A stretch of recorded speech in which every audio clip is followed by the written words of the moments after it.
5시 뉴스를 마칩니다. KBS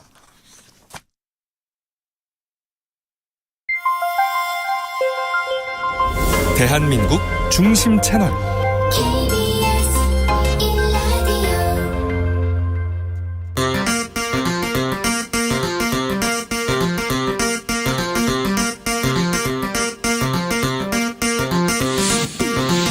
주진우 라이브.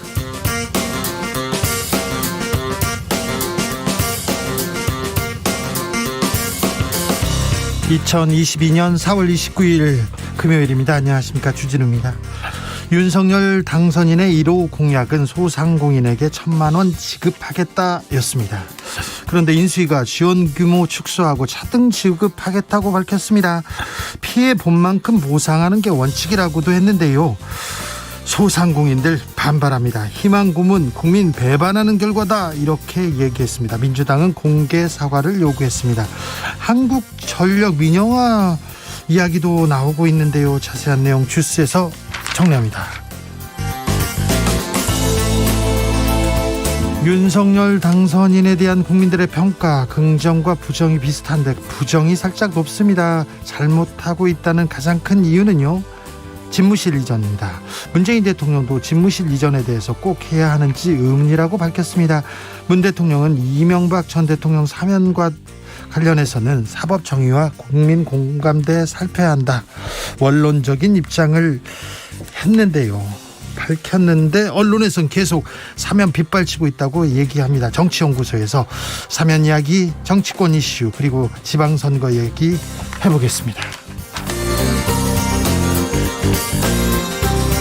6일 지방선거 한 달여 앞으로 다가왔습니다. 현역 국회의원들 지방선거 출마하면서 그 자리 비었어요. 최대 9곳 재보궐선거 이뤄집니다. 경기지사 후보 김은혜 국민의힘 의원 지역구, 경기 성남 분당갑 최대 격전지로 떠오릅니다. 이재명 안철수 이야기 나옵니다. 경기지사 대진표 완성됐는데요. 김동연 민주당 후보에 맞서는 김은혜 국민의힘 후보 만나보겠습니다. 나비처럼 날아 벌처럼 쏜다. 여기는 주진우 라이브입니다.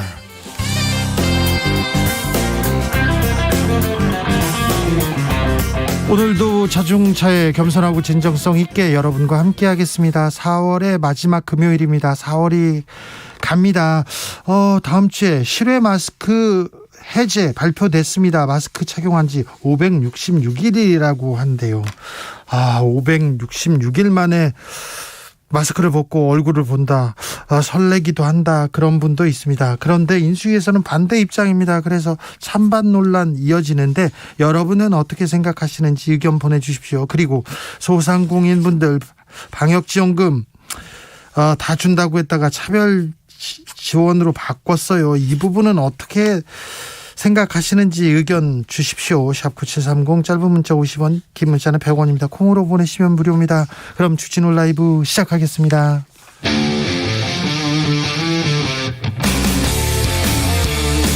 탐사보도 외길 인생 20년. 주 기자가 제일 싫어하는 것은?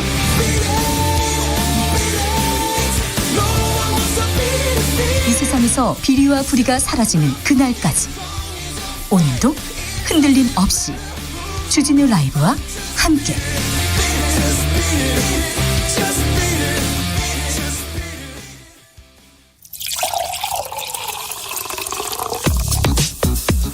진짜 중요한 뉴스만 쭉 뽑아냈습니다. 주스 정상근 기자, 어서 오세요. 네, 안녕하십니까. 5013님께서 안녕하세요. 머리 물소리 쑥 들어오는 주진우 라이브 했는데 그게 물소리가 그렇게 들렸군요. 저희가 진짜 중요한 뉴스만 막 짜고 짜내서 여러분한테 보내준다는 그런 의미입니다. 다음 주부터 실외 마스크 쓰지 않아도 된다고요?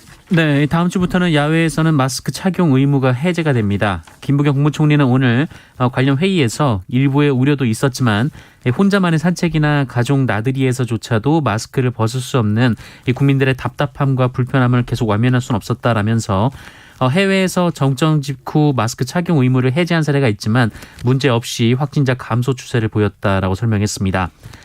다만 밀집도와 함성 등으로 감염 위험이 높은 50인 이상이 모이는 집회나 행사, 공연, 스포츠 경기 관람 시에는 마스크 착용 의무가 유지가 됩니다.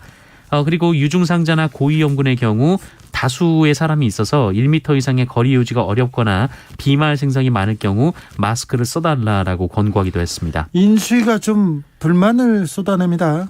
네, 안철수 인수위원장은 앞서 5월 말 이 실외 마스크 풀이 선언을 검토하겠다면서 그 현 시점에서의 마스크 착용 의무 해제를 반대한 바 있는데요. 이와 함께 인수위 측이 총리실을 향해 물밑으로 수차례 반대 의사를 전한 것으로 알려졌습니다.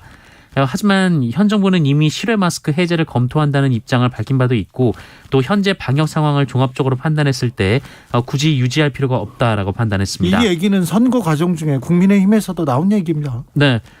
그런데 안철수 인수위원장이 오늘 기자들과 만나서 현재 실외 마스크 착용 해제는 과학적 판단 근거가 없다라면서 너무 성급한 판단이라고 주장했고요. 네. 5622님께서 저 마스크 200개 주문했어요. 마스크는 써야 될 것 같아요. 끝난 게 아니라고 생각합니다. 7925님 실내 벗었다 썼다 귀찮아서 그냥 다 쓸래요 얘기합니다. 네, 어떻게 판단하든 뭐 괜찮은데 공원 가서 그리고 뭐 야외에 나갔는데 사람이 없는 데서 이렇게 마스크를 쓰고 있어야 되는 거 그건 좀 불편하다 생각하는 분들 많았어요. 네. 어찌 판단하는지 계속 의견 받아보겠습니다. 코로나 상황은 어떻습니까? 네, 오늘 코로나19 신규 확진자 수는 5만 568명이 나왔습니다. 어제보다 7천여 명 정도가 적고요. 일주일 전과 비교하면 3만여 명이 적습니다. 금요일에 5만 명대 확진자가 나온 것도 11주 만입니다. 위중증 환자는 526명으로 사흘 연속 500명대를 기록했고요. 사망자는 136명이 나왔습니다. 안철수 위원장이 오늘 소상공인 지원 대책을 발표했습니다. 네, 안철수 위원장은 어제 기자회견을 열고 이 코로나19로 손실을 입은 소상공인 자영업자 피해지원금 지급 계획을 발표했습니다. 안철수 위원장은 과학적 추계를 기반으로 온전한 손실 보상을 하겠다라면서 소상공인 소기업의 피해 규모가 약 54조 원에 달한다라고 밝혔습니다. 그러면서 지금까지 이런 통계를 낸 적이 없었다라고 주장했고요. 이를 바탕으로 소상공인 피해 지원금을 차등 지급하겠다라고 밝혔습니다. 현재 액수는 최대 600만 원이 검토되는 것으로 알려졌습니다. 자영업자들 즉각 반발하고 나섰습니다. 네, 김종민 전국 자영업자 비상대책위원회 대변인은 오늘 MBC 라디오 인터뷰에서 도대체 어떻게 하겠다는 건지 혼란스럽다라고 했고요. 2년간 순수하게 늘어난 자영업자 대출만 200조라면서 탁상에서 계산한 대학생 과제 발표 같은 PPT라고 혹평했습니다. 네. 또 안철수 인수위원장이 차등 지급을 주장하면서 형편이 좋은 자영업자들은 지원금으로 소고기를 사 먹었다 이렇게 주장한 것과 관련해서 소상공인들이 국가 재정을 좀먹는 존재인 것처럼 표현했다라며 격앙된 반응을 보인 분들도 있었습니다. 윤석열 당선인이 후보 시절에 소상공인 피해 다 보상하겠다 이렇게 얘기를 했는데요. 다 보상하기는 좀 어렵죠. 사실 어려웠죠. 알고 있었죠. 그런데 차등 지급 이렇게 얘기가 나오니까 이게 피해 규모 차등 그 기준은 어떻게 되는지 이게 공정한지 또 그 얘기가 계속 나옵니다. 9912님 소상공인입니다. 방역지원금 업소 규모 피해 규모별로 차등 지급이 합리적입니다. 얘기합니다. 1918님은 소고기 안 사 먹을 테니 공약대로 지원해 주시면 안 되나요? 얘기하고요. 5232님 소상공인입니다. 지원금 받아서 소고기까지 못 사 먹어도 좋아하는 커피는 한 잔 사 마셨어요. 비싼 커피는요. 소고기 사 먹는다고 타박 들으니까 진짜 슬프네요. 이렇게 얘기하셨습니다. 전기요금 관련해서도 지금 논란이 시작됐어요. 네, 어제 인수위원회가 전기요금에 대한 원가주의 원칙을 강화하겠다라고 밝힌 것도 논란이 크게 되고 있습니다. 현재 원재료가가 상승했음에도 불구하고 물가 상승을 막기 위해서 이 전기요금을 비롯한 공공요금 인상을 억제하고 있는데요. 이 원가주의라는 말이 그 원가 상승분을 그대로 반영하겠다라는 의미여서 이 전기료가 크게 오를 수밖에 없다 이런 지적이 나오고 있습니다. 또한 인수위가 한전의 독점 판매 구조를 점진적으로 개방한다라고 밝힌 것이 이 전력시장 민영화를 의미하는 것 아니냐라는 논란이 제기됐습니다. 이에 대해 인수위는 한전의 민영화 여부를 논의한 적이 없다라고 밝혔는데요. 한전의 민영화가 아니라 이 한전 외의 민간 기업이 전력 공급 시장에 뛰어들 수 있다라는 점에 대한 우려여서 해명의 초점이 다르다라는 비판도 제기되고 있습니다. 아무튼 한전 민영화라 전기요금 전력에 또 민영화라 이건 또 다른 뇌관이 될 수도 있는데요. 신중히 잘 판단하시겠죠. 그냥 밀어붙이고 그러진 않겠죠. 민주당이 중대범죄수사청 설치를 논의할 사법개혁특별위원회 구성안을 통과시켰습니다. 굉장히 복잡하네요. 네, 이 중대범죄수사청 설치를 논의한 사법개혁특별위원회 구성안이 오늘 국회 운영위원회를 통과했습니다. 지난 27일 본회의에 회부된 검찰청법 형사소송법 개정안에는 이 중수청 관련 내용이 포함되지 않았고, 이에 민주당은 여야가 합의한 박병석 국회의장 중재안대로 사개특위를 별도로 구성해서 중수청 설치를 논의하겠다며 운영위원회 소집에 나선 바 있습니다. 국민의힘에서는 반발했습니다. 기시다 일본 총리 윤석열 당선인의 취임식에 참석하지 않는다고요? 네, 대통령 취임식 참석 가능성이 제기됐던 기시다 후미오 일본 총리가 참석을 하지 않는 방향으로 결론이 났다라는 보도가 일본 언론을 통해 나왔습니다. 대신 일본 정부는 하야시 요시마사 외무장관 등의 참석을 추진한다라고 합니다. 그런데 이 기시다 총리가 다른 일정 때문에 불참하는 것이 아니라 우리 측의 위안부 그리고 강제징용 피해자 판결 문제를 해결하라는 압박 차원에서 불참을 한다라는 점인데요. 일본 산케이 신문은 한국 측이 이 기시다 총리 출석을 기대하는 목소리가 높지만 일본 정부는 강제징용 문제나 위안부 문제 해결책이 제시되지 않아서 시기상조라는 판단이다라고 보도했습니다. 또한 일본 정부는 윤석열 당선인이 파견한 정책협의단 측에 위안부와 강제징용 피해자 문제를 해결해야 한다 이렇게 전달했다고 하고요. 아베 신조 전 일본 총리도 정책협의단 측을 만나서 같은 주장을 한 것으로 전해지고 있습니다. 장관 후보자들의 의혹, 논란 계속되고 있습니다. 네, 일단 이종석 국방부 장관 후보자는 자문료가 논란이 됐습니다. 이종석 후보자는 삼성 장군으로 전역한 뒤 국방부 산하 연구기관인 국방과학연구소에서 자문을 해준 대가로 4,200만 원을 받았다라고 하는데요. 4,200만 원을 받고 자문해 줄 수 있지 않습니까? 그런데 이 중에 일부 자문 보고서의 내용을 MBC가 받아서 이제 파악을 해보니까 신문 기사를 그대로 베껴서 내는가 하면 서로 다른 주제의 자문을 똑같은 내용으로 복사 붙여넣기해서 보냈다라고 합니다. 다른 주제의 자문을 똑같은 내용으로 했는데 거기다 돈을 줬습니까? 그리고 그 돈을 받아먹고요. 그런데 이 국방과학연구소 측이 사실 그 자문은 이종석 후보자가 한 게 아니라 이 내부 직원이 신문을 보고 정리한 것이다. 그러니까 이종석 후보자가 자문도 안 했는데 자문료를 받았다 이렇게 증언하기도 했고요. 이종석 후보자 측도 자문 보고서는 알지 못한다라고 밝혔다고 합니다. 네. 논란이 된 자문 내용에 이 자문료는 한 300만 원 정도에 이르는 것으로 확인됐습니다. 액수가 크고 작고 간에 자문을 했는데 뭐 돈을 받으면 뭐 받아야죠. 그런데 아무것도 안 하고 자문료를 받았다. 이거는 좀 문제가 있죠. 네, 이것도 좀 잘 따져 주십시오. 원희룡 국토부 장관 후보자는 또 업무 추진비 논란 계속됩니다. 원희룡 후보자는 제주지사로 5년 8개월간 근무하면서 업무 추진비 중 식사비로 1억 1천만 원을 썼는데요. 특히 고급 일본식 정식 식당에서 33번 방문하며 1천만 원을 넘게 썼다고 합니다. 네. 그런데 이 식당에서는 4인 예약밖에 안 되는데 18명과 간담회를 했다라고 하거나 참석자를 부풀리는 식으로 김영란법을 피하려는 정황이 있는 등 업무 추진비 내역을 허위 기재했다는 의혹이 제기됐습니다. 또 제주도가 태풍 피해를 입어서 어려움을 겪는 상황에서 소고기집에서 간담회를 했다라는 의혹도 제기됐고요. 이해충돌, 보은성 후원금을 받았다라는 의혹도 제기가 됐고요. 또 친동생을 후원금 회계 책임자로 임명해서 총 2억여 원의 급여를 줬다라는 주장도 제기됐습니다. 계속 나오네요. 원희룡 후보자 의혹도 계속됩니다. 민주당에서는 장관 후보자가 전부 부적격이다 이렇게 입장이 나왔어요. 네, 박홍근 민주당 원내대표는 오늘 비상대책위원회 회의에서 윤석열 정부 첫 내각 후보자 19명 모두 퇴장감이다라고 주장했습니다. 박홍근 원내대표는 부실 검증이 몰고 온 불공정, 몰상식 인사 대참사라고 했고요. 국무위원 후보자 중 10대 비리 의혹에 하나라도 해당하지 않은 후보가 없다라고 주장했습니다. 박홍구 원내대표는 10대 의혹 중 7개 이상을 가진 비리 종합한 후보가 9명이고 2명을 빼고는 모두 각종 찬스 특혜 의혹이 있고 또 후보자 전체가 도덕성과 자질 의혹을 받고 있다고 덧붙였습니다. 민주당에서는 우리의 장관, 이 윤석열 정부를 끌고 갈 장관 인선인데 누가 잘못됐다, 뭐가 잘못됐다는 걸 정확하게 밝히고 좀 따져야 될 것 같습니다. 청문회장에서요. 그리고 계속해서 그 얘기를 좀 더 해줬으면 좋겠는데 잘 안 들립니다.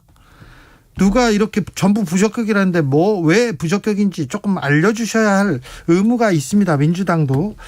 문재인 대통령이 대통령이 국민청원의 마지막 응답자로 나섰습니다. 마지막 답변이 될 것 같아요. 네, 문재인 대통령은 오늘 청와대 국민청원의 마지막 답변자로 나서서 총 7건의 국민청원에 대한 입장을 밝혔습니다. 이 중 관심을 모은 대목은 우선 집무실 이전과 관련된 청원이었는데요. 문재인 대통령은 원래 공약했던 광화문 이전이 어렵다면 큰 비용을 들여서 꼭 다른 곳으로 이전을 해야 하는 것인지 의문이다라고 말했습니다. 또한 이전을 한다고 해도 국방부 청사가 가장 적절한 곳인지 안보가 엄중해지는 시기에 국방부와 합참, 외교부 장관 공관 등을 연쇄 이전시키는 방식으로 추진하는 것이 맞는지도 의문이다라고 말했고요. 이 국가의 백년대계를 토론 없이 밀어붙이면서 소통을 위한 것이라고 하니 무척 모순적이라고 느껴진다라고 비판했습니다. 사면 관련된 질문 계속됐어요? 네, 이명박 전 대통령 사면에 반대하는 청원이 있었는데요. 이 청원에 대해서는 청원인과 같은 사면 반대 의견을 가진 국민들도 많지만 이 국민 화합과 통합을 위해서 사면에 찬성하는 의견도 많다라며 이 사법 정의와 국민 공감대를 잘 살펴서 판단하겠다라는 원론적인 답변을 했습니다. 네. 또 의료 민영화를 막기 위해 제주 영리병원을 국가가 매수해달라라는 취지의 청원도 있었는데요. 의료 민영화에 대한 우려는 공감한다라고 말을 했지만 이 국가 매수 방안에 대해서는 아직 언급하기 이른 상황이라고 말했습니다. 한편 국민청원 제도와 관련해서는 국민청원권 확대는 거스를 수 없는 시대적 흐름이라고 말하기도 했습니다. 네. 윤석열 당선인이 한명숙 전 총리 관련해서 수사 방해 의혹이 있었어요. 근데 법원에서는 불기소가 맞다는 결론을 내렸습니다. 네, 고위공직자 범죄수사처가 한명숙 전 국무총리 모해위증 교사 사건 수사 방해 의혹과 관련해서 윤석열 대통령 당선인을 기소하지 않은 처분은 타당하다라고 판단했습니다. 네. 서울고법은 오늘 한 시민단체가 공수처의 불기소 처분에 불복해낸 재정신청을 기각했다라고 밝혔는데요. 재판부는 사건 기록과 신청인이 제출한 모든 자료를 면밀히 살펴보면 이 수사처 검사의 불기소 처분을 수긍할 수 있고 달리 불기소 처분이 부당하다고 인정할 만한 자료가 부족하다라고 밝혔습니다. 이 재정 신청은 고소고발인이 검찰, 공수처 등의 불기소 처분에 불복해서 법원에 다시 판단을 구하는 제도인데요. 이 법원이 재정 신청을 인용하면 이 소추기관은 공소를 제기해야 하지만 법원이 이를 기각한 상황입니다. 네. 다만 시민단체와 별도로 임은정 법무부 감찰 담당관도 불기소 처분에 불복해서 재정 신청을 냈는데요. 이 건은 아직 법원 결정이 나진 않았습니다. 이명박 전 대통령이 논현동 사저 공매 됐는데요. 취소 소송을 냈어요. 2심에서도 패소했습니다. 네, 2심에서 패소했습니다. 검찰은 지난 2018년 이명박 전 대통령을 구속 기소하면서 이명박 전 대통령의 실명 자산 그리고 차명 재산의 추징 보전을 청구했고 법원이 이를 받아들여서 사저와 부천 공장 건물 부지 등을 동결했습니다. 네. 이후 이명박 전 대통령은 2020년 10월 대법원에서 형을 확정받았는데요. 검찰은 벌금과 추징금을 징수하기 위해서 캠코의 공매를 위임했으며 이 논현동 건물과 토지는 지난해 7월 111억 원 정도에 낙찰이 됐습니다. 벌금을 안 내서 그래서 집을 팔아가지고 110억 정도의 집값으로 지금 벌금을 충당한 거예요.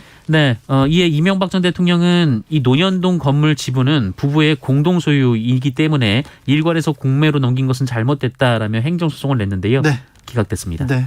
벌금을 안 내서 지금 집이 공매된 겁니다. 그런데 언론에서는 이명박 대통령 사면돼도 갈 곳 있나 이렇게 걱정하고 있던데 이분 돈 많습니다. 그 논현동 사저 그 경매로 넘긴 게 110억대고요. 아우 정말 많아요. 당시에 전국 부동산이 수십 군데였고요. 수십만 평이었어요. 그리고 다스도 이명박 전 대통령 거다. 이렇게 누나, 조카, 처남댁 그리고 재산관리인들이 얘기했지 않습니까? 도곡동 땅도 이명박 전 대통령 거라고 얘기를 했었는데 아니 이명박 전 대통령 돈 걱정을 하고 계세요. 언론께서는. 참 근데 아무튼 그렇게 돈이 많은 분이 벌금을 내야 되는데 벌금을 안 냅니다. 그건 좀 놀라요. 그래 벌금을 안 내니까 집을 이렇게 공매로 이렇게 가져갔는데 거기에서 또 소송을 하고 있는 걸 보면 참 부자가 돈에 대해서는 정말 꼼꼼하시다 이렇게 생각합니다. 기억하시죠? 이분께서 김경준 씨한테 140억을 받기 위해서 청와대와 검찰과 외교부를 움직여서요. 미국 스위스 정부를 설득해서 김경준한테 걸려있던 계좌가 동결됐던 그 계좌를 풀어서 거기서 돈을 가져갔어요. 그 140억을 가져가려고 이 공권력을 이용하지만 않았어도 영원히 이명박 전 대통령은 편안하게 사셨을 거라는 생각이 드는데 참 꼼꼼하게 여기서 계속 돈을 따지고 계시군요. 북한의 기밀을 넘긴 군 장교가 구속됐습니다. 네. 관련돼서 뉴스가 나왔는데요. 군사안보 지원사령부는 북한 공작원 지령을 받아 군사기밀을 유출한 혐의로 현역 육군대의 29살 남성을 구속 기소했다고 밝혔습니다. 진짜 간첩이네요. 네, 이 사람은 지난해 북한 해커의 지령을 받고 육군 보안 수칙 등 군사자료와 기밀을 여러 차례 이 텔레그램을 통해 전송한 혐의를 받고 있고요. 그 대가로 4,800만 원 상당의 비트코인을 받은 것으로 조사가 됐습니다. 비트코인이요? 왜 그랬답니까, 이분? 사이버 도박으로 인한 채무에 시달렸다라고 하는데요. 이 북한 해커가 비트코인을 주겠다라는 식으로 접근하자 결국 포섭된 것으로 전해졌습니다. 또한 이 대위는 이 북한 공작원이 군 전장망 해킹을 준비하는 과정에서 로그인 자료를 제공하는 등 협조한 것으로 조사가 됐는데요. 네. 다만 실제 해킹은 실행되지 못했다라고 합니다. 은행 직원이 600억 원대 돈을 횡령했습니다. 이분은 또 왜 그랬대요? 네, 서울 남대문경찰서는 그제 오후 10시 30분경 우리은행 소속 직원을 긴급 체포했다고 밝혔습니다. 이 직원은 우리은행에서 10년 넘게 일한 차장급인데요. 구조 개선이 필요한 기업을 관리하는 부서에서 일했다라고 합니다. 이 직원이 지난 2012년부터 6년간 우리은행에서 빼돌린 돈이 무려 600억 원이 넘는다라고 하는데요. 이 초기 수사 단계이기 때문에 경찰 조사 결과에 따라 횡령 액수는 더 올라갈 가능성도 있습니다. 이 직원이 빼돌린 돈은 대부분 옛 대우 일렉트로닉스 매각에 참여했던 이란 가전업체에 우리은행이 돌려줘야 하는 계약 보증금이었다고 합니다. 경찰은 우리은행으로부터 고소장을 접수하고 해당 직원에 대한 출국 금지 절차에 착수했는데 이 직원이 먼저 자수한 것으로 전해지고 있습니다. 그리고 이 직원의 동생도 공범으로 경찰에 긴급 체포가 됐습니다. 이들은 횡령금 일부를 파생상품에 투자했다고 합니다. 주스 정상근 기자 함께했습니다. 감사합니다. 고맙습니다. 꽁냥님께서 재벌 상속세 걱정, 부자 종부세 걱정, 연예인 빚 걱정 제일 쓸데없습니다. 이렇게 얘기하셨고요. 9655님 윤석열 후보 시절에 300만 원 가지고 부족하니까 600 더해서 1000만 원까지는 맞춰준다고 했는데요. 이렇게 얘기합니다. 1016님 새벽 4시에 일어나서 출근길 최윤경 아나운서 건강 365 듣고요. 퇴근길 주진우 라이브 듣고 사는 소상공인입니다. 저는 고객과의 약속 최우선으로 생각합니다. 이렇게 얘기하시고요. 8311님은 소상공인 지원금 차등 지원하는 건 맞다고 봅니다. 그럴 거면 선거 공약 때 그런다고 하시지. 이제 와서 말을 바꾸면 진짜 기분 나쁩니다. 소고기 한번 사 먹으면 안 됩니까? 이렇게 얘기하시고요.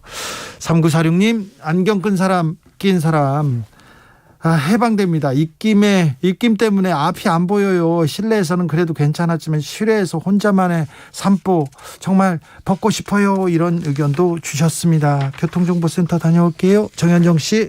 네, 주말을 앞둔 오늘은 전국에서 맑은 하늘 보기가 어려웠습니다. 현재 전국 대부분 지역에 내리던 비는 잦아들었지만 종일 하늘빛이 흐린데요. 강원 영동과 경북 동해안 지역은 밤까지 조금 더 이어지겠습니다. 현재 경부고속도로 서울 쪽으로 퇴근길 정체가 시작됐는데요. 평소보다 많이 막힙니다. 안성 부근에서 오산까지 22km 구간 정체고요. 더 가서는 신갈분기점에서 밀리고 있습니다. 판교에서 이어서 천천히 가고요. 달래내 부근에서 반포까지 속도 못 냅니다. 반대 부산 쪽입니다. 한남에서 서초까지 4km 구간 천천히 가고요. 죽전에서 수원까지 이어서 밀리고 있습니다. 더 가서는 회덕분기점에서 정체 있습니다. 서울 양양고속도로 양양 쪽으로 동산요금소 부근 1차로에서는 승용차 사고를 처리하고 있고요. 서양고속도로도 역시 서울로 들어오는 차들이 많습니다. 서평택 분기점에서 화성휴게소까지 14km 구간 속도 못 내고 있습니다. 팔단분기점에서 용담터널까지 10km 구간 정체 이어지고요. 광명역에서 금천까지도 퇴근길 정체가 시작됐습니다. KBS 교통정보센터에서 정현정이었습니다.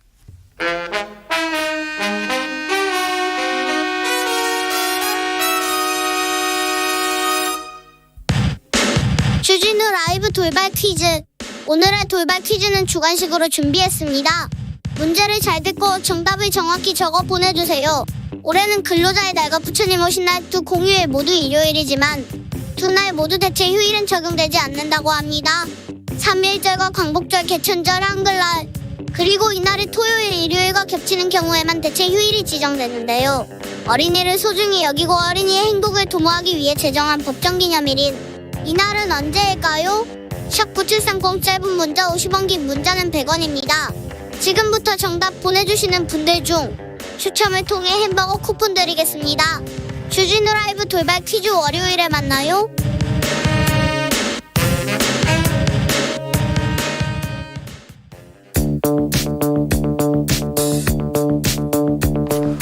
대한민국 정치의 새로운 100년을 준비한다. 21세기형 국회 싱크탱크 정치연구소 영앤영.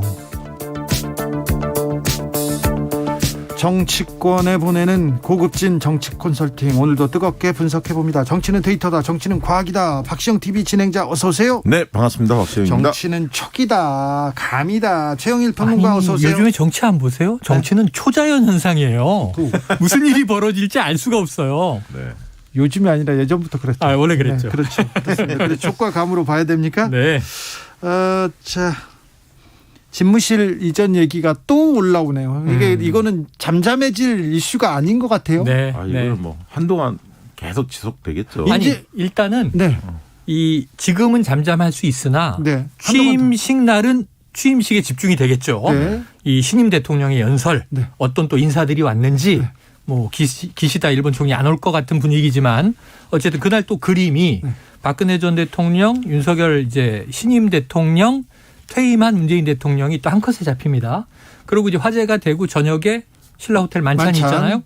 그럼 그날은 쭉 이제 취임식 하루예요. 네. 그러고 나서 집무를 어디서 시작하냐면 집무실. 국방부 네. 새로운 집무실 여기가 5층 예정이잖아요. 네. 원래 2층에서 해야 되는데 임시 집무실이잖아요. 그럼 그날 이제 11일부터 출퇴근길은 밀리나? 출퇴근, 아니 그러니까 이게 네. 공관. 인사청문회 지금 이제 뭐 검찰 선진화법, 검찰 정상화, 검수완박 관련해서 이제 논쟁이 심하지만 다음 주부터는 인사청문회 다음 기간입니다. 주는 인사청문회 그럼 이제 전국이고. 인사청문회를 한 주 가. 박시영 진행자. 네. 이거 맞습니까? 검찰 얘기는 다음 주 초에 끝납니까, 확실히? 아니 그 대중의 관심은 일단 왜냐하면 내일 당장 이제 표결철이 있고 그 다음에 이제 그 형사소송법 쪽으로 넘어가고 5월 3일날 있는데 5월 2일날 당장 청문회가 이루어지기 때문에 TV에 생중계할 거 아닙니까? 네, 당연히. 하죠. 그러면 이제 시선이 청문회로 갑니다. 총리나 장관 그 후보자들의 의혹들이 너무 많이 쏟아졌기 의혹도 많고요. 때문에 청문회 중요합니다. 그렇습니다. 그래서 지금 뭐랄까 민주당이 8명 얘기까지 지금 나오고 있지 않습니까? 낙마 대상이 8명까지도 된다. 뭐 이런 얘기가 나오고 있기 때문에 다음 주는 청문회 정국이다 이렇게 보면 될 것 같고요. 그렇죠. 그 다음에 이제 청문회 해야죠. 취임식 한 주 딱 가죠. 네. 그러면서 이제 청와대 개방 효과를 극대화시키려고 할 겁니다. 많은 분들이 좀 뭐 신청했다고 하고요. 근데 한편으로는 또 집무실 이전과 관련된 논란이 뜨거울 겁니다. 항상 왜냐하면 이제 관련 있죠. 교통난들이 굉장히 심할 거고 네. 뭔가 좀 완벽하게 업무가 진행될 수 있는 상황이 못 돼서 문제가 터질 수도 있는 거거든요. 이제 이러면서 맞붙을 텐데 이게 저는 뭐냐면 그러네요. 이 얘기만 국민의힘 입장에서 지방선거에서 세 가지가 굉장히 중요했잖아요. 뭐냐면 이제 아까 개방 효과 이런 것도 있었지만 바이든 대통령의 방한 효과를 좀 극대화시키겠다. 당연히 생각할 수 있는 거 아닙니까? 청와대 개방 바이든. 근데 바이든 대통령 방안에 있어서 문재인 전 대통령 앞으로 이제 그 시점 되면 전 대통령도 만나겠다. 뭐 이런 얘기가 지금 나오고 있습니다. 양산사저로 갈 수도 있다. 왜냐하면 북한의 김정은 위원장을 다뤄봤던 게 문재인 대통령이기 때문에 노하우라든가 이런 거를 전수받고 싶겠죠. 네. 이야기도 좀 듣고 싶겠고. 그래서 그 효과가 바이든 방한 효과가 국민의힘 입장에서 우호적인 것만이 아닐 수도 있다. 저는 좀 그렇게 보고 그다음에 이제 손실보상금 50조 이 얘기가 이제 굉장히 컸었는데 1호 공약 아니었습니까? 윤석열 후보에. 근데 이게 많이 후퇴했거든요. 인수위 발표는 후퇴했죠. 그렇죠. 손실보상금의 형태는 마땅히 지급해야 하는 의무적인 상황이지만 지금 피해 지원금 쪽으로 방향이 바뀌었고 차등 지원 하면서 액수도 20조 원 정도로 줄어들었는데 최대치가 600만 원 얘기가 나오고 있어요. 그렇죠. 그럼 대다수는 100만 원, 200만 원 받습니다. 대개는 과거의 사례를 보면. 그래서 이 효과가 좀 줄어들고 그다음에 실외 마스크 벗는 거 이게 이제 굉장히 중요했거든요. 그래서 안철수 인수위원장이 다음 달 하순경에 검토하겠다. 그 얘기는 그때 하겠다는 얘기를 내포한 건데 이거를 현 정부가 다음 주부터 2일부터 5월 2일부터 당장 실외 벗게 하겠다 이러니까 이 방역과 관련된 또 뭔가 효과를 누리려고 했는데 이런 부분들이 약간 차질이 생긴 게 아닐까. 선거라는 측면만 본다면 그렇게 느껴집니다. 지금 총론이 돼버렸어요. 총론 총평이 됐는데 다시 이제 원안으로 하나 돌아오면 집무실 이전에 따른 이 문제가 지방선거에 영향을 주겠느냐. 초기에 이것 때문에 사실은 국정 지지율 기대치가 낮게 시작을 한 거예요. 네. 첫 이슈를 잘못 잡은 거죠. 네. 이게 재난지원금, 뭐 손실보상 이런 걸로 가야 되는데 그렇죠. 새 정부가 민생과 출범했는데 관계없이 네. 자 5월 10일 개방한다.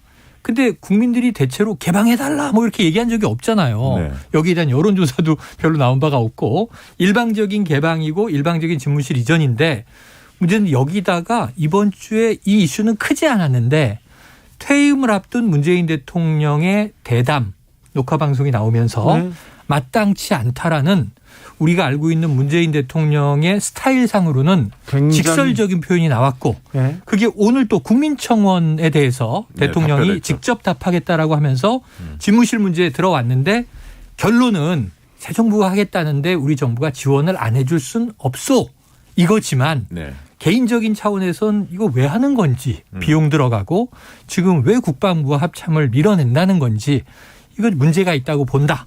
이게 또 나왔고 군관계자 회의에서도 나왔거든요. 이게 지금 3번 때린 거예요. 집무실 문제를. 퇴임을 앞둔 문재인 대통령이 한 번 얘기해도 그러는데 3번을 문제 있다, 문제 있다, 문제 있다.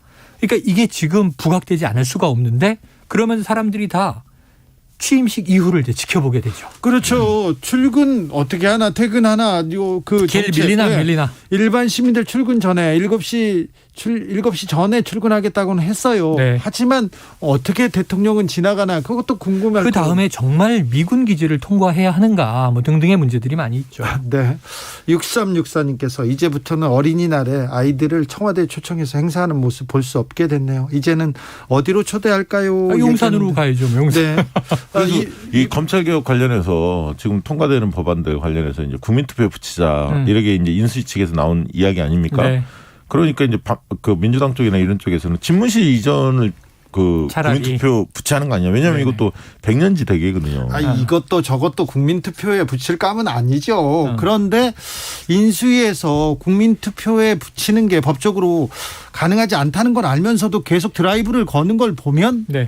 이 이슈를 좀 끌고 가고 싶은 것 이 같아요. 이슈를 이제 지방선거까지 이 이른바 검수완박 법안에 대한 민주당의 강행 처리를 끌고 가고 싶다라는 정치적 의도가 강하게 있죠. 깔려 있죠. 네, 그건 당연히 깔려 국민들이 민주당이 지금 민생이 중요한데 검찰개혁 계속 외치는 거에 대해서 좀 마뜩찮다 이렇게 생각하는 사람이 있어요. 네. 근데 국민들 중에서 더 많은 사람들은 민생이 이렇게 중요한데 경제가 이렇게 중요한데 집무실 이전이 지금 첫 번째 이슈라고 여기에 대해서 생각하는 사람이 많습니다. 그러니까 그래서 이제 민주당도 그래서 오늘 이제 윤호중 비대위원장이 오전에 회의에서 밝힌 내용을 들어보면 한덕수 방지법을 꺼내 들었습니다. 한덕수 방지법이 뭔가요? 전관 애우를 막아내자, 방지하자. 그러니까 이제 판검사들이라든가 고위 그 공직자들이 그 임기를 마치고 바로 노폼에 간다든가 이렇게 해서 전관 애우를 받는 경우들이 너무 많지 않습니까? 이런 부분들을 제어해야 한다. 이게 사실 이번에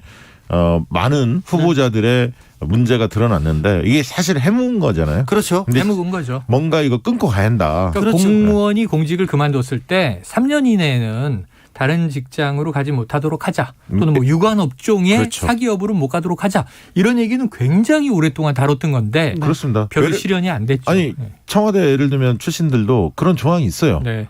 이해관계가 얽혀 있거나 이런 그 곳에는 뭐 3년 동안이나 그렇죠. 일정 기간 못 가게 돼 있습니다. 그런데 아무튼 지난번에 안대희 대법관 네네. 총리 후보자였죠. 예.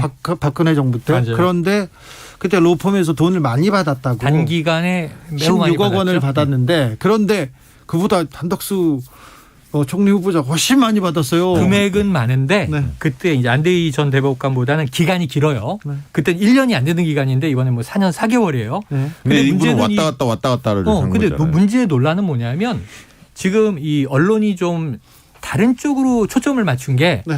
야, 70년대 월급 명세를 내라 했다더라. 네. 40년 전에 돌아가신 부모님의 부동산 거래 내역을 내라 했다더라. 이런 거 민주당 다 빼줄 수 있다는 거예요. 의례적인 거고. 빼줘야죠. 네, 그러니까 역대 좀 너무해요. 총리보다 두세 배 되는 자리를 요구해서 이거 대응이 너무 어렵다. 근데 80% 냈다고 해요. 네. 근데 이게 윤호중 이 비대위원장 얘기가 너무 재미있게 들려왔던 게 뭐냐면 아니 내용을 열어보니까 핵심 이슈에 대한 답변이 중요한데 지금 얘기한 김앤장에서 무슨 일을 하고 도대체 4년간 18억 원을 받은 건지 업무 내역을 좀 제출하시오. 그랬더니 4쪽짜리 문서를 냈는데 뒤에는 영문 연설문이니까 내가 뭐 영어 연설을 했다. 그런 게 한 두 쪽 이상 들어있고 한쪽 반에 딱 들어있는 게 간담회 사회. 예, 사회. 그럼 이게 간담회 한 번이 5억이라는 얘기인지 이게 이제 궁금하다라는 거죠. 국민들이 볼 때 뭔가 숨기고 싶은 뭐가 있는 거 아니냐. 총리 시절에 역할했던 거와 연관된 이런 걸 이제 의심이 드는 거예요. 자꾸. 역대 정권 총리 후보자 중에 한덕수 총리만큼 의혹이 많은 사람이 있었나 이런 생각도 들고요. 네. 장관 후보자들 의혹 많습니다. 그리고 오늘 결론조사 보니까 벌써 안 좋더라고요. 안 좋죠. 근데 대통령 이 집무실 이전 때문에 또 여론 안 좋습니다. 그럼에도 불구하고 민주당의 지지율은 계속 떨어지고 있습니다. 네네. 0916님 출퇴근 걱정하지 마시고 다 잘할 겁니다. 민주당 네. 법사위에서 하는 꼴이나 좀 얘기 좀 해보세요. 네. 민주당에 대한 그 시선 싸늘합니다. 민주당 지지율 또 떨어지고 있어요. 아니 그러니까 단기에는 그 아무리 이야기해도 이 강행처리라는 딱지를 지금 계속 붙이려고 하는 거 아닙니까? 국민의힘 쪽에서. 근데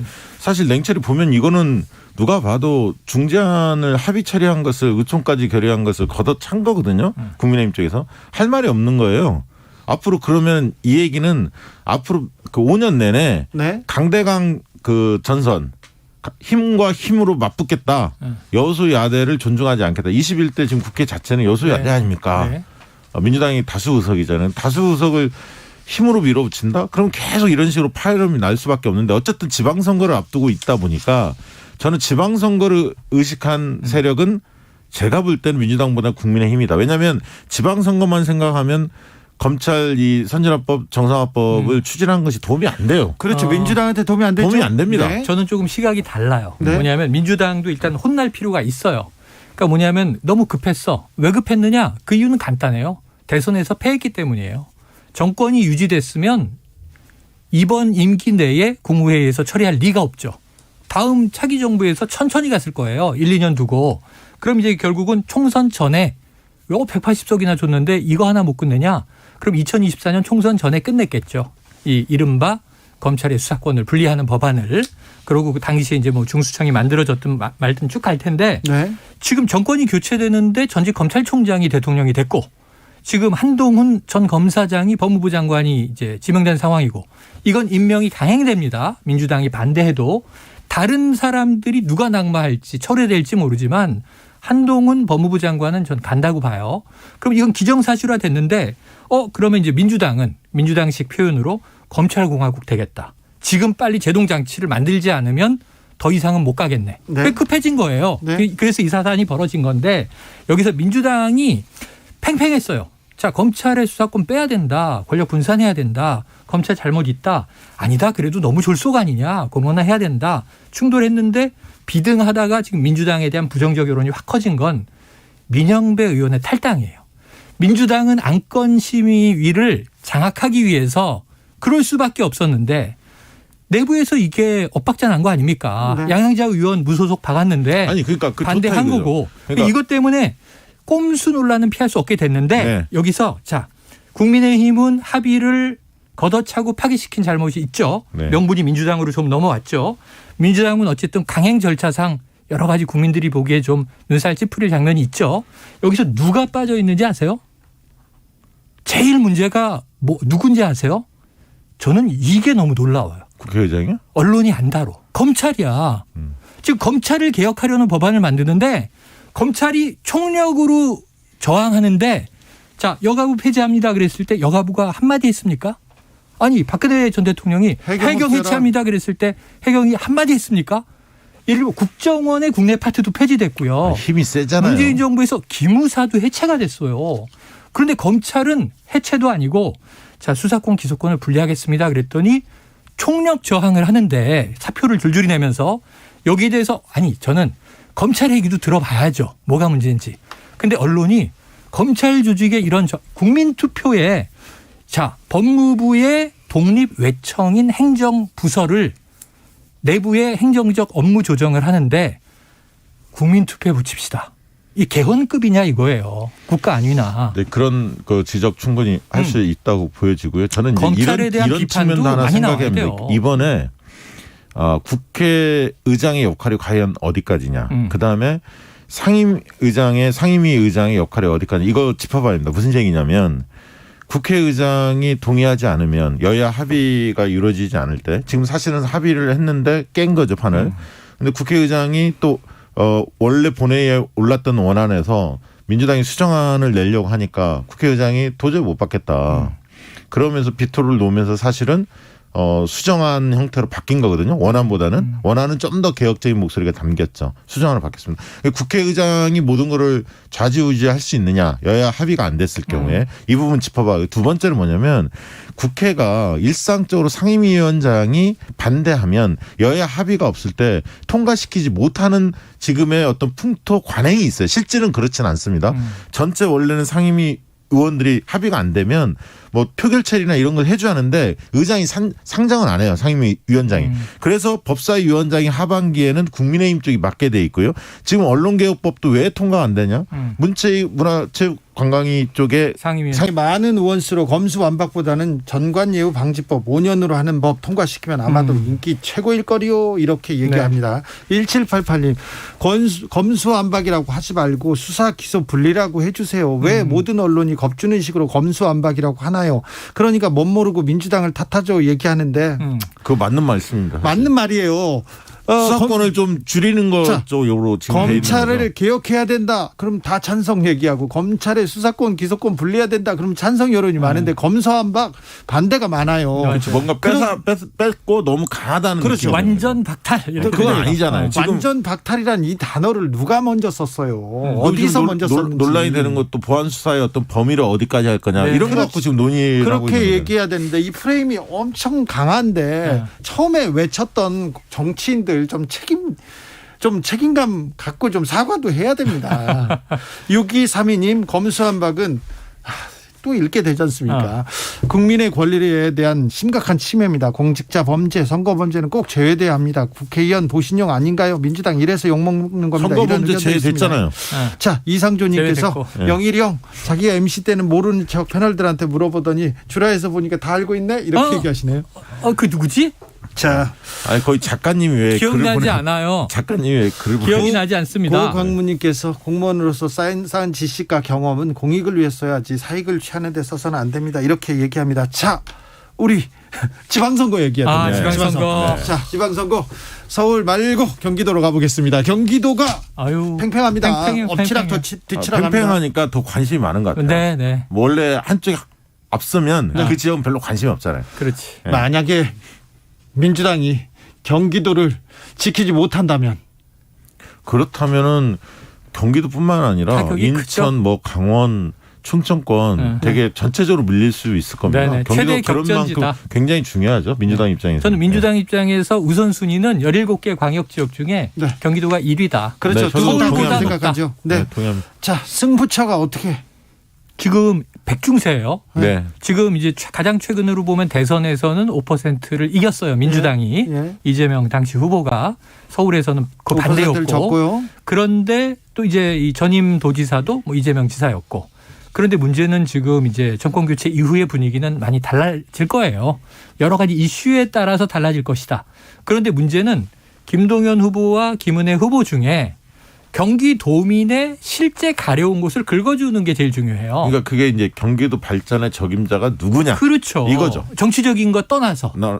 그 요즘에 뭐 드라마 보면 이제 추앙하는 드라마가 있는데 경기도에 사는 세 남매가 서울 출퇴근이 너무 힘들어. 드라마를 보면. 네. 그 문제를 해결해 주는 사람이 경기도지사 적임자다. 아니, 교통 문제 있고요. 교통 문제, 주거 문제. 네, 주거 문제, 부동산, 거기도 그렇죠. 경기도 뜨겁고요. 그다음에 이제 뭐 일자리 문제 있고요. 그다음 뭐 미세먼지, 환경 문제 여러 가지 다 있는데 그래도 경기도민들의 인식은 지난 그 민선 7기 이재명 지사가 했을 때 경기도를 잘했다는 평가들이 많아요. 여전히. 이재명 지사에 대한 뭐 칭찬은 경기도민 그러니까 대선 후보로서는 입장이 달리지만 국민의힘 지지층 내에서도 경기도민 중에서는 제법 이재명 지사가 일은 잘했지 정책은 좋은 게 많았지 이렇게 생각하는 사람들이 꽤 있단 말이죠. 그러면 그 경기도 발전의 적임자를 놓고 인물론 싸움이 벌어질 텐데 그럼 이재명 도지사 도정을 어떻게 평가할 거냐. 그리고 개성할 건 뭐고 혁신하고 더 새로운 것을 뭘 보여줄 거냐. 그렇죠. 이거 갖고 이제 논쟁이 붙을 텐데 아무래도 이제 김은혜 후보 같은 경우는 이제 대장동 저격수 이런 닉네임이 있지 않습니까? 그러니까 대장동 문제라든가 이재명 지사 때 롤라인이 될 만한 사안들을 가지고 공격도 많이 할 것 같습니다. 그렇죠. 그리고 상대적으로는 김동연 후보의 경우에는 이재명 후보가 잘했던 것은 개성하고 적극적으로 본인이 또 이제 경제 전문가니까 경제 분야에 있어서 어떤 해결책들을 좀 내겠다. 그래서 자족도시의 성격을 좀 강화하겠다. 이쪽으로 좀 드라이브를 걸지 않을까 그렇게 생각이 듭니다. 그래서 두 분 인터뷰를 다 해봤는데 이 김동연 후보의 전략은 우선은 이래요. 개괄적으로는.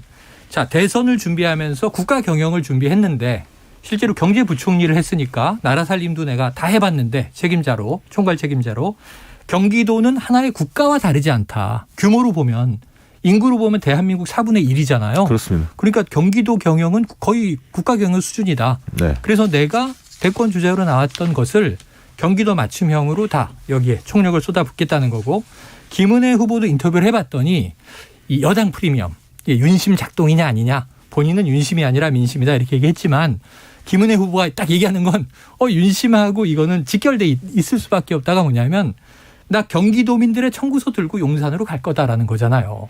근데 윤심을 너무 많이 팔잖아요. 그러니까 중앙정부와 지방정부의 연계를 강조하는 그러니까 그거를 거지. 강화하면 강할수록 오히려 그게 딜레마에 빠질 수도 있습니다. 왜 그러냐면 보통은 지역을 발전시키기 위해서는 중앙정부의 지원을 최대한 끌어내야 한다. 이게 이제 선거 전략으로 굉장히 중요한데 경기도는 또 다를 수도 있습니다. 왜냐하면 이재명 지사 시절에 문재인 대통령과의 관계가 뭐 아주 탄탄해서 이재명 지사가 추진했던 정책들이 중앙정부의 지원을 많이 받아서 그 수립되거나 추진됐던 정책들이 대부분 아니에요. 맞아요. 독자적으로 경기도가 그냥 한 거예요. 그만큼 경기도는 독자적으로 할 수 있는 여건이나 토대가 마련돼 있는 거고 유능한 리더만 잘 선출하면 얼마든지 독자적으로 발전시킬 맞아요. 수 있다라는 논리에 이게 딱 맞붙을 수가 있기 때문에 대표적인 예가 2차 전국민 재난지원금을 줘야 한다라고 이재명 지사가 주장했고 정부는 반대했고 정부는 1차는 줬지만 2차는 선별로 줬는데 그렇습니다. 경기도는 자체적으로 줬죠. 2차도 전 네. 도민에게 이제 주는 네. 그런 이제 중앙정부와의 차별이 있긴 했어요. 예. 자, 잠시 후 7시에 민주당 서울시장 후보가 확정됩니다. 그렇습니다. 송영길, 김진애, 송영길. 네.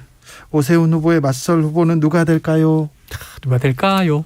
아니 그 얘기를 지금 1시간 전에 해봐야 의미가 있습니까? 아무래도 누가 우세한지는 네, 대체로 감이 자, 있으나 누가 우세하다고 보이는 후보가 있는데 네. 이 후보가 오세훈 지금 현 서울시장하고 맞서서 네.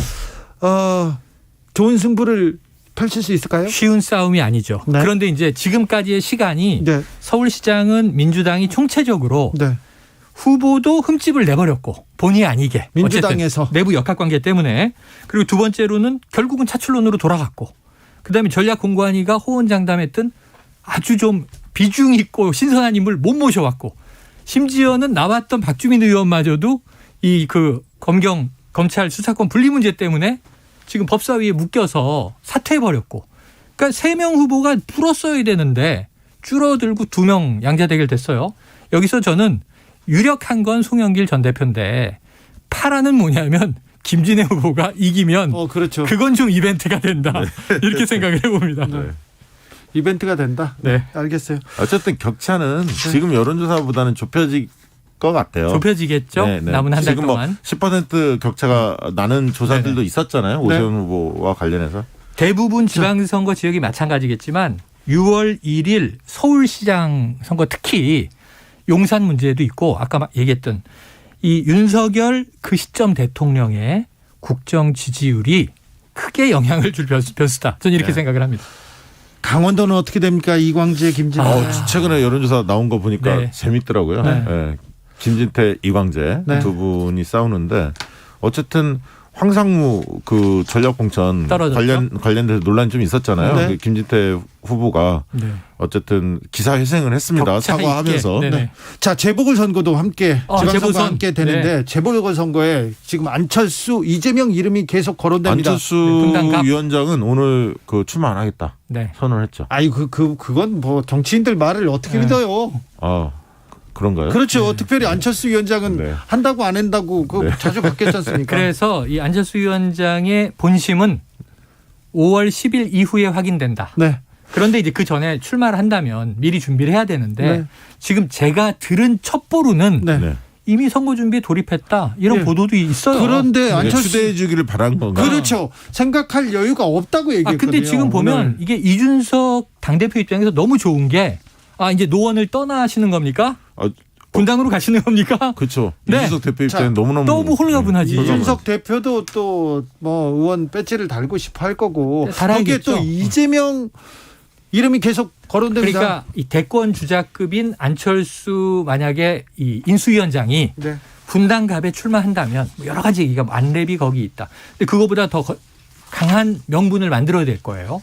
왜 안철수는 분당갑에 출마하는가? 노원을 버리고 이곳으로 왔는가? 자, 사실은 원내 진입해야 차기 대권에 그렇죠. 유리하니까. 네. 근데 그러면은 문제는 민주당에서도 대권 주자급을 내보내야 되는데 누가 있느냐? 지금 송영길 아니 지금 이제 대표 김병관 나왔고. 위원장이 네. 나오려고 하는 것 같은데 분위기는 그렇죠. 이제 이재명 상임고문의 차출설이 계속 나오고 나오는 있죠. 거죠. 근데 흘리는 거죠. 약간 입장들이 그 전에는 좀 그 보궐선거 출마 안 할 것 같은 분위기가 있었는데 가능성이 낮았는데. 최근에는 이제 반반 정도로 약간 바뀌는 분위기 네. 같습니다. 분위기가 바뀐답니다. 한동훈 청문회에 대해서도 얘기해야 되는데 여기서 이야기 줄이겠습니다. 네. 정치연구소 영앤영, 최영일, 박시영 두 분 감사합니다. 고맙습니다. 검수 기분, 검수 반박 얘기 계속됩니다. 저는 2부 다시 돌아옵니다.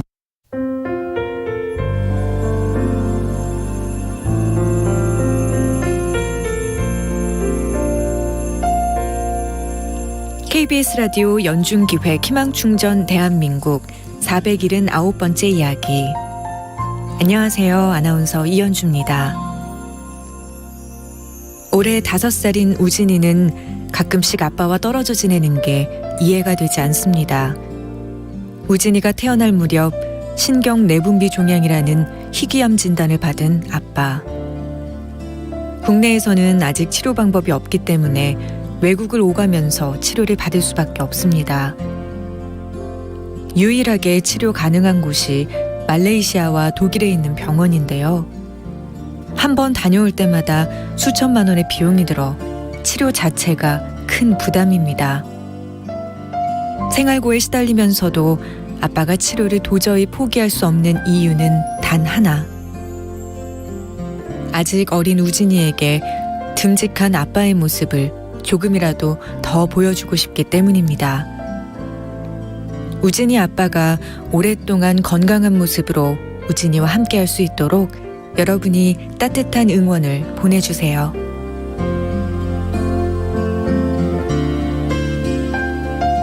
여러분의 따뜻한 손길이 희망의 빛이 됩니다. ARS 060-700-1580 060-700-1580 한 통화 3,000원으로 희망을 선물해 주세요. KBS 라디오 연중기획 희망충전 대한민국은 초록우산 어린이재단, 인탑스 주식회사 그리고 청취자 여러분과 함께합니다. ARS 060-700-1580 한 통화 3,000원입니다.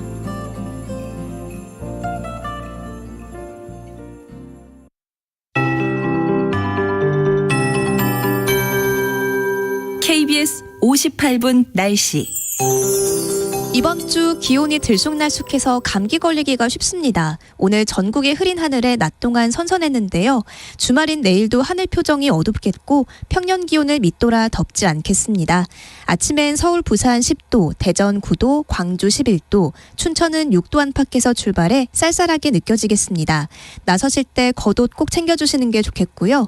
한낮엔 서울, 대전이 17도, 광주, 부산 18도, 강릉 19도, 대구는 20도 안팎으로 오늘보단 조금 높겠습니다.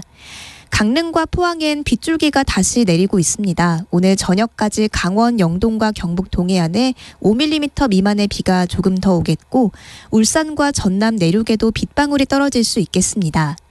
내일도 중부지방을 중심으로 오후 한때 비 예보가 있는데요. 경기 북부와 강원 영서에 5mm 미만으로 약하게 지나겠고 서울 등 수도권과 충북 북부에 빗방울이 떨어지는 곳이 있겠습니다. 황사가 물러가고 공기는 깨끗해진 가운데 주말 내내 먼지 걱정은 없겠습니다. 경상권 해안과 제주도는 오늘 바람이 무척 강하게 불고 있습니다. 안전사고에 유의해 주시기 바랍니다.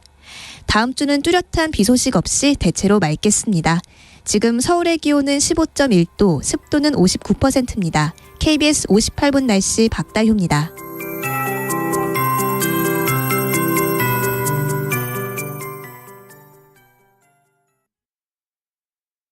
정성을 다하는 국민의 방송 KBS가 6시를 알려드립니다. AM 711kHz, FM 97.3MHz, KBS 1라디오입니다. HLKA.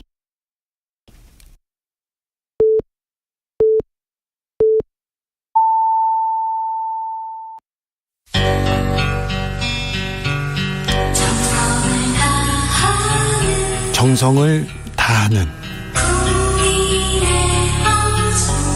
국민의 방송 KBS 주진우 라이브. 그냥 그렇다고요.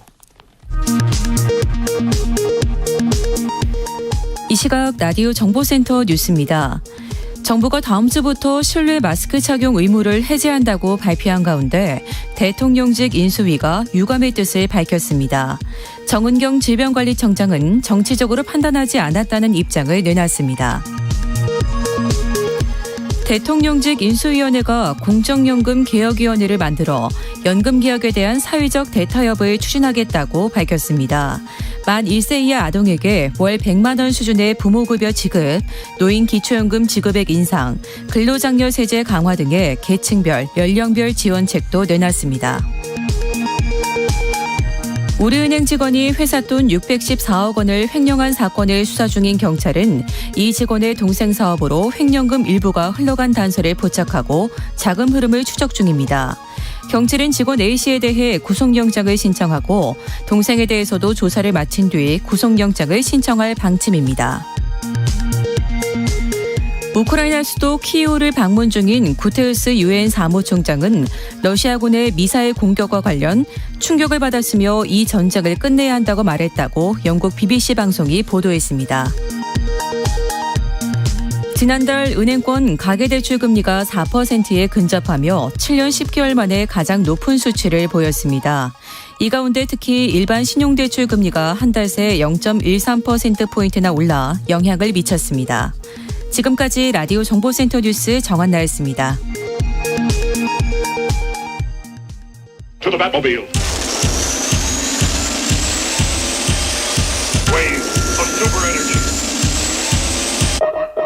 주 기자의 1분.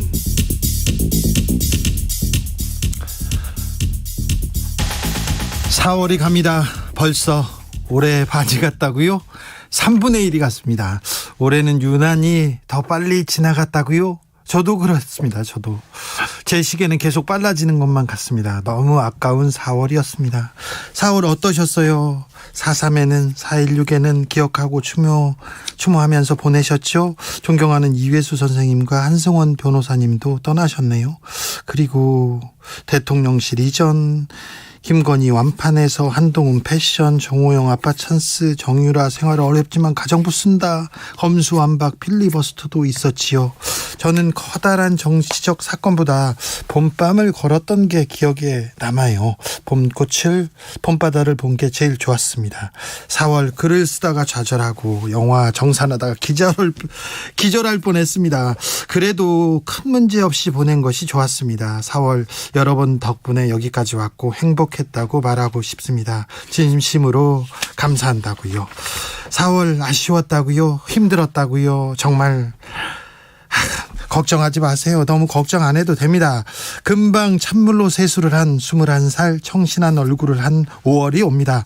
올해 3분의 2가 남았습니다. 아직 3분의 2나 남았습니다. 갈 길이 멀어요. 근데 5월 더 끔찍할 거라고요. 추웠던 겨울을 생각해 보세요. 3월을 생각해 보세요. 잠깐 위안이 되죠. 5월에는 여러분에게 좋은 일이 생길 겁니다. 분명 찬란하고 아름다운 5월이 될 겁니다. 근거는 별로 없습니다만 그런 느낌이 확실히 듭니다. 5월에는 주진우 라이브 생일도 있습니다. 주진우 라이브와 함께 여러분이 더 많이 더 오래 웃었으면 좋겠습니다. 그냥 그렇다고요. 지금까지 주 기자의 1분이었습니다.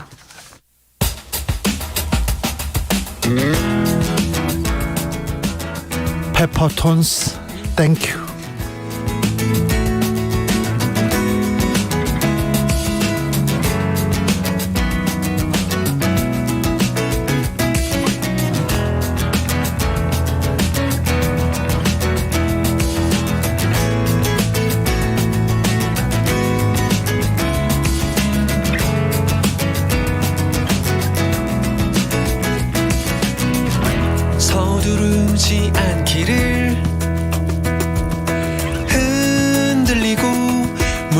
울지 않기를 언제나 너의 그 말처럼 살아갈 수 있을까 아직까지 그대로 불안하고 모자란 나지만 가끔 기댈 수 있는 추억 그게 참 고마워 복잡한 세상에 지치고 무뎌져 어지러워하는 우리들 설레고 벅차던 처음의 한 걸음은 조금씩 더 멀어져 가는데 함께 할 수 있기를 햇살이 비추기를 소리내어 하웃고 모두 내려놓기를 한치 앞도 캄캄한 이 먼 길의 어딘가에 소중하게 간직해둔 널 만날 수 있기를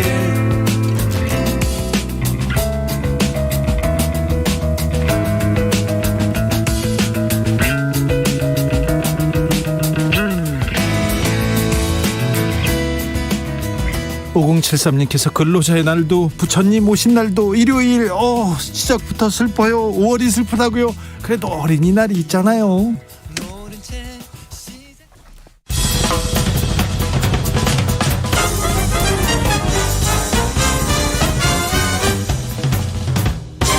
훅 인터뷰.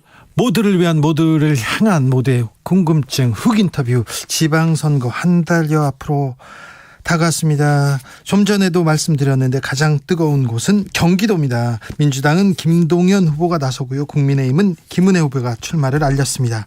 윤석열의 입 그리고 경기도를 탈환하겠다고 비장한 마음으로 출마했습니다. 김은혜 국민의힘 경기지사 후보 만나봅니다. 안녕하세요. 안녕하세요. 네. 어떻게 지내세요? 지금 차에 있는데요. 네. 울퉁불퉁해서 네. 전화가 잘 될 수 있을지 모르겠습니다. 목소리가 조금 돌아왔습니다만 그래도 아직도 좀 쉬었어요. 네. 계속 돌아다니시고 계속 소리 지르고 네. 계시군요. 예, 멈추면 안 되니까요. 네. 경선 힘들었죠. 네, 그렇습니다. 네. 네. 민심보다 윤심이 작동했다는 평가 나왔는데 거기에 대해서 또 할 말이 있을 것 같은데요. 윤심이라는 말이 이게 공천 과정에서의 어떤 작동 가능한 뉘앙스다라는 부분을 말씀하시는 거라면 저는 동의할 수 없고요. 네. 그런 면에서의 윤심이라면 저는 철저히 중립이었다 말씀드리고 싶습니다. 그렇지만 다른 차원의 윤심이 있습니다. 이게 경기도가요. 앞으로 실질적으로 힘있고 또 대한민국의 대표로 경기특별도 수준의 주민분들의 삶을 복원하고 또 삶의 질을 개선한다면 이건 대통령 당선인과 서울시장 국토부 장관까지 하나로 통할 수 있는 원팀이 필요하다고 생각합니다. 그러니까 밀린 경기도의 숙제를 확실히 해결하는 윤심이라면 저는 적극적으로 요청할 생각입니다. 그 문제 관련해서는 경제 전문성 있는 김동연이 더 낫는 거 아닌가? 경기도는 굉장히 또 크고 그 대한민국의 4분의 1을 차지하는 곳이기 때문에 복잡한 곳이어서 그런 얘기도 합니다. 이거는 민주당 쪽에서 합니다. 네. 경기도지사는 금융위원장을 뽑는 선거가 아닙니다. 현장에서 직접 경기도의 주민분들과 호흡하면서 해결할 수 있는 생활 정치 일꾼을 뽑는 선거죠. 누군가에게 방탄조끼를 입혀서 이 과거로 돌아가는 선거가 되지 않도록 저는 GTX를 탄 미래로 경기도 선거를 이끌어가고 싶고요. 그리고 무엇보다도 이번에 여당에서 저희가 국민분들의 주택, 교통, 규제 풀 수 있죠. 야당 후보로는 한계가 있습니다. 혹시나 180석의 거대 의석을 믿고 말씀하신다면 이 국회의원들과 어떤 것을 하시겠다는 것인지 인사권 그리고 규제 그리고 장관의 규칙까지 결국은 모든 것은 새 정부의 의지와 결단에 달린 문제라고 생각합니다. 그러면 새 정부와 결단, 새 정부의 의지, 그러면 거의 그럼 모든 지자체에서 다 그러면 국민의힘 후보가 돼야 됩니까? 보다 효율적으로 주민분들의 삶의 개선을 도모할 수 있는 게 여러 가지가 있는데요. 네. 그중에서 GTX ABC라든지 예. 그리고 재건축 재개발 1기 신도시 같은 경우를 말씀을 드리죠. 그리고 구직한 투자를 유치하는 그런 일자리 창출 면에서는 저는 정부의 힘이 절대적으로 필요하다고 생각합니다. 네. 예를 들어서 과거에 LG에 LCD 공장을 유치했을 때 네. 파주에 그 공장을 유치하는데 규제가 많이 걸렸거든요. 네. 당시에 임창열 지사가 김대중 대통령과 함께 담판을 지어서 결국은 결단 끝에 나왔던 혁신이 있었습니다. 네. 그리고 판교 테크노밸리도 마찬가지였고요. 네. 알겠습니다. 방금 방탄조끼를 입혀가지고 과거로 돌아간다고 얘기했는데 그러면 김동연 후보가 되면 과거로 돌아갑니까? 방탄조끼도 있고? 아니 말씀을 하셨을 때 네. 김동연 후보님이 네. 그 대장동 책임을 과거에 기득권 카르텔이라고 비판했었거든요. 예. 그리고 기본소득도 다 틀렸다라고 하면서 포퓰리즘의 전형임을 일갈하셨다가 막상 민주당에 들어가시더니 그 비판을 했던 이재명 전 지사를 승계한다고 했을 때 이 말씀을 하시는 순간 이번 경기도지사 선거는 김은혜와 김동연이 아니라 김은혜와 이재명 구도가 됩니다. 네. 따라서 그러면 그동안의 부동산 정책뿐만 아니라 과거의 문재인 민주당 정부죠.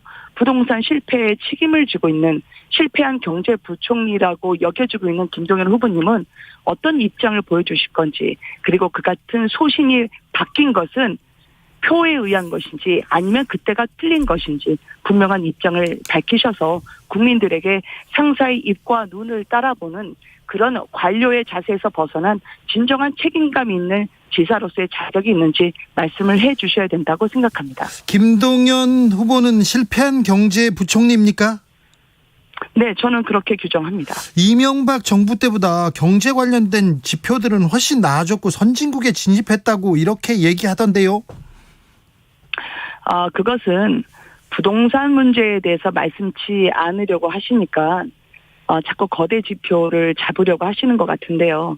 지금 많은 국민들의 삶을 옥죄게 했던 대출 규제, 부동산 규제, 그리고 특히 지금 부동산 값이 오르지 않아도 줄줄이 오르는 세금 폭탄으로 돼 있는 부분들, 그리고 건보료 인상, 네. 건보료에 따라오는 60여 개의 준조세 성격들은 그 당시에 공시지가와 관련한 로드맵을 발표한 순간부터 줄줄이 따라 올라갔습니다. 네. 일기 신도시 분들의 집값 고통, 그리고 세금 고통이 김동연 부총리가 발표했던 그 로드맵 이후였죠. 그 당시에 김현미 장관도 함께 주무장관으로서 협력을 했었고요. 네. 그러면 이 같은 그 당시에 부동산 값이 크게 공시가격이 따라가지 못하고 있다라고 말을 할 정도였으면 예. 지금도 공시가격 현실화율을 이야기하고 싶으신지 저는 여쭤보고 싶습니다. 알겠습니다. 지난 대선처럼 이번 지방선거의 화두도 부동산이 될 것 같습니다. 그 후보님 얘기를 들으면. 그런데 김은혜 후보가 경기지사가 되면 경기도 집값 잡힙니까? 부동산 대책 있습니까? 기본적으로 지난 5년 민주당 정부에서의 부동산 문제는 간단했습니다. 국민들이 살고 싶은 곳에 집을 짓지 않고 살고 싶을 만한 환경을 조성하지 않은 채로 시장 원리를 무시했기 때문이죠.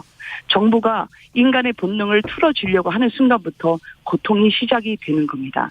저는 따라서 기본 대출 또는 기본 소득 다 알겠는데 제일 중요한 건 기본 상식의 복원이라고 생각합니다.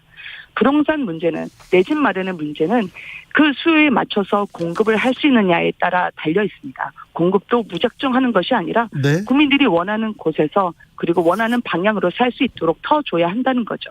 네. 그래서 일기 신도시의 재개발 재건축을 속도감이 있는 공약처럼 저희가 주거지의 용적률 300% 그리고 저희가 역세권에서의 500%를 보장하면서 국민분들에게 보다 편한 삶의 주거를 완성해드리겠다 말씀드리는 겁니다. 알겠습니다. 아까 김은혜 대 이재명의 싸움이라고 얘기했는데 또 김동연 후보 측에서는 김동연 대 윤석열 아바타 대 싸움이라고 하는데 이재명 아바타 대 윤석열 아바타 이렇게 얘기하는 거는 어떤 생각이 드세요? 어떤 식으로든 이 싸움을 대선 때의 상황으로 네. 다시 돌아갈 때 저는 그 초점을 회피하신다고 생각을 합니다. 네. 왜냐하면 대선 때 하셨던 말씀을 주워 담아야 할 게 한두 가지가 아닙니다. 네. 그리고 이재명 후보와 관련해서도요.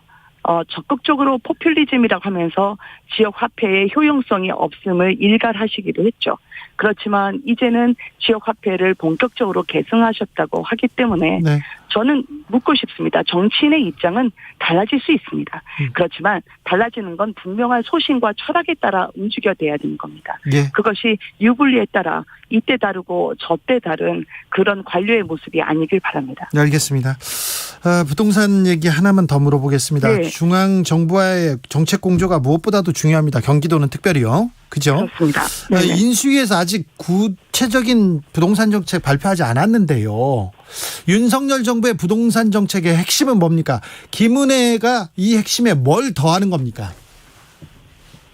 윤석열 정부의 부동산 정책과 저의 부동산 정책이 다를 수는 없습니다. 예. 그렇지만 경기도에서 일단 제가 아까 말씀드린 1기 신도시 재개발 재건축을 위해서 제가 인수위에 경기도의 드림박스라 해서 주민들의 바람을 담은 문건을 전달을 해드렸고요. 그게 인수위에서 신속한 재개발 재건축 추진으로 지금 우선 공약 과제로 담긴 것으로 알고 있습니다. 또 하나는 재개발 재건축은 무엇보다도 국토부 장관과 그리고 지방자치단체와의 협업이 필요한 수순인데요. 네. 그것을 대통령 직속으로 TF를 만들어서 속도감 있게 추진할 것을 부탁을 드리고 있고요. 그리고 각 지역마다 LH와 GH의 역할을 재산정해야 될 필요가 있습니다. 네. 저희는 주로 LH가 임대주택을 만들었지만 GH를 통해서라도 보다 양질의 임대주택으로 집이 없는 서민분들이라 하더라도 쾌적하고 안락한 환경 속에서 자기 집처럼 내 집 마련의 그런 아쉬움을 풀 수 있도록 제가 도와드려야 될 책임이 있다고 생각합니다. 알겠습니다. 저 강용석 변호사 무소속으로 출마했는데요. 네. 어떤 입장이세요? 단일화하자는 얘기도 하던데요. 별도의 입장이 없는데요. 아, 그래요? 네. 별로 관심이 없고 신경도 안 쓰시죠? 네. 저 지금 계속 경기도에서 예. 챙겨야 될 현안도 많은데요. 네. 일단 오늘만 하더라도 네. 경기도 내에서 제가 9대 비전을 발표를 했거든요. 네. 그거는 경기를 특별도로 만들어서 그동안 너무 경기도민분들이 고통스러운 교통 문제를 접했습니다. 아니, 그런데 강용석 변호사가 계속 김은혜 왜 일부러 저격하시던데. 네, 그냥 웃죠. 네. 저 그러면요, 의원직 그 경기 성남 분당갑 지역구 있지 네. 않습니까? 내놓으신 그렇습니다. 지역구. 여기는 누가 됩니까, 후임으로? 이게 공천이 제가 하는 것이 아니기 때문에요. 네. 누가 될 것 같다라고 언급할 입장은 아닙니다. 네. 근데 많은 분들이 지금 얘기가 나오는데 기준은 있을 거 아닙니까? 그러니까 제가 있던 지역구가 대장동과 백현동에 있던 주민분들의 상처가 치유되고 그리고 부당 이득이 환수가 돼서 네. 주민들의 품으로 돌아가야 할 곳입니다. 네. 그래서 주민분들의 상처를 어루만져 줄 수 있는 분이라면 네. 그리고 저희가 판교 티크노밸리가 있기 때문에 대한민국 혁신의 심장인 곳이어서 여러분이 이 분당갑을 다시 성장과 도약의 발판으로 해주실 수 있다면 저는 어느 분이든 환영입니다. 알겠습니다. 기자셨으니까 네. 기자였다면 이번에 저 인사청문회에 오른 장관 후보자들, 총리 후보자들 기사를 썼을 텐데 한덕수 후보자 어떻게 보이세요? 그리고 정호영 후보자는 어떻게 생각하십니까? 더 많이 부르실 줄 알았는데 두 분만 불러주시네요. 네. 저는 사실관계 확인이 우선인데요. 네. 그러나 검증 과정에서 문제가 있었다면 네. 저희도 내로남불을 하면 안 된다고 생각을 합니다. 네. 그리고 민주당이 정권 말기에 벌이고 있는 검수완박법 강행 처리도 그 네. 자체가 비상식적인 일이기 때문에 지금이라도 철회하는 게 순리고요. 네. 그리고 문재인 대통령께서 거부권을 행사해 주시는 것이 옳지 않을까라고 생각을 합니다. 자, 경기도에서 이재명 지사의 그 정책이 조금 도민들한테 많은 호응을 받기도 했어요. 자, 이 전 지사의 행정 정책은 어떻게 평가하고 김은혜는 어떻게 하실 겁니까? 저는 지난 4년에 민주당이 정치와 경제와 행정, 심지어 지방 권력까지 90% 이상 독식했던 구조였음에도 불구하고 주민들의 실제 삶은 제자리 걸음이었다 생각합니다. 실제로 2017년 남경필 지사가 6.6%로 넘겨줬던 성장률이 2019년 코로나가 오기 전에 2.3%대로 추락을 했습니다. 그리고 성장률뿐만 아니라 고용률도 다른 도 평균보다 하회하는 수준을 보여줬죠. 그러면 실질적인 주민의 삶을 나아지게 했는가? 4년 동안 누구를 위한 도정이었는가? 혹시 권력에 친분이 있어서 그분들만 배를 불리고 진정으로 도움이 있어야 될 약한 자들은 더 약해졌다면 저는 그 도정은 이제 정상으로 복원시켜야 된다고 생각합니다.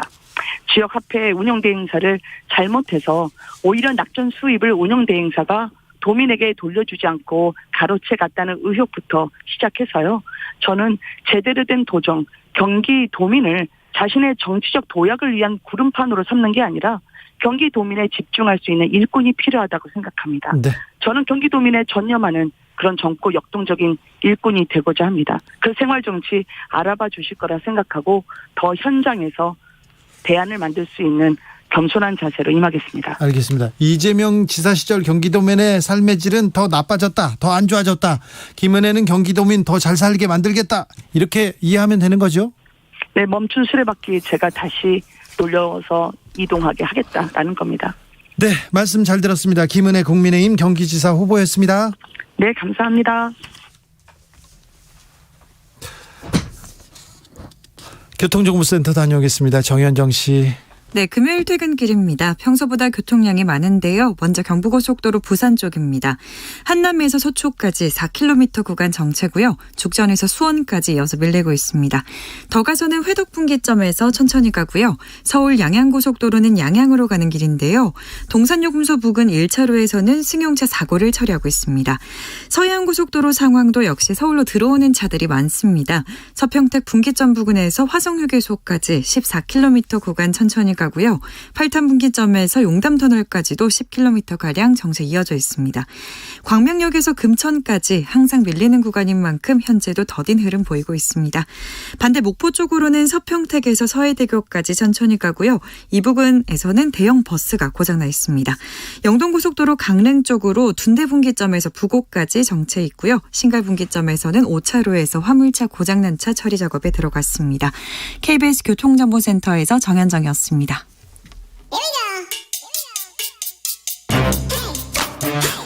뉴스를 향한 진지한 고민, 기자들의 수다. 라이브 기자실을 찾은 오늘의 기자는 미디어오늘 정철은 기자입니다. 안녕하세요. 어서 오세요. 어떻게 지내세요? 뭘 취재하십니까 요새? 요즘 뭐 취재할 거리가 너무 많아가지고요. 네. 네, 정신이 없습니다. 그렇죠. 쓸 기사가 많죠. 기사거리가 너무 많습니다. 네. 처음으로 만나볼 뉴스는요. 다음 주부터 이제 인사청문회 본격적으로 시작이 되는데 네. 박보균 문화체육관광부 장관 후보자 좀 주목을 하고 있습니다. 주목 궁금해요. 예, 궁금해요. 81년에 중앙일보 기자로 이제 언론계에 입문한 분인데 네, 정치부에 쭉 있었죠. 현직국장도 하셨고 이 중앙일보 기자들 얘기를 들어보니까 네. 이 후배들을 괴롭히는 게 자타 공인이었다. 뭐 이런 얘기가 있어서 박보균 선배한테 당한 기자들이 한둘이 아니다. 얘기가 돌고 있습니다. 제가 지어내는 얘기가 아니고요. 네. 그래서 회사 좀 되게 내에서 일부에서는 이렇게 얘기한다. 그래서 좀 무서운 선배였던 것 같은데 네네. 이분이 그런데 엄한 선배였나 봅니다. 그런데 공손할 때는 정말 또 공손했던 분이었던 것 같습니다. 2014년 12월에 이분이 중앙일보 부사장 대우로 승진을 했었는데 네. 이 무렵 이 장충기 삼성 미래전략실 사장이 박보균 후보자에게 와인을 보냅니다. 장충기의 그 관리 목록에 있는 분이셨군요. 네, 뭐 그때 당시 시사인에서 단독 공개했었던 그 장충기 문자에 이분이 나오는 건데, 그렇죠. 와인을 받은 직후에 박보균 후보자가 장충기에게 이런 메시지를 보냅니다. 네. 늘 챙겨주셔서 감사합니다. 네. 보내주신 와인의 향기 자축 분위기 띄워주고 박보균 올림.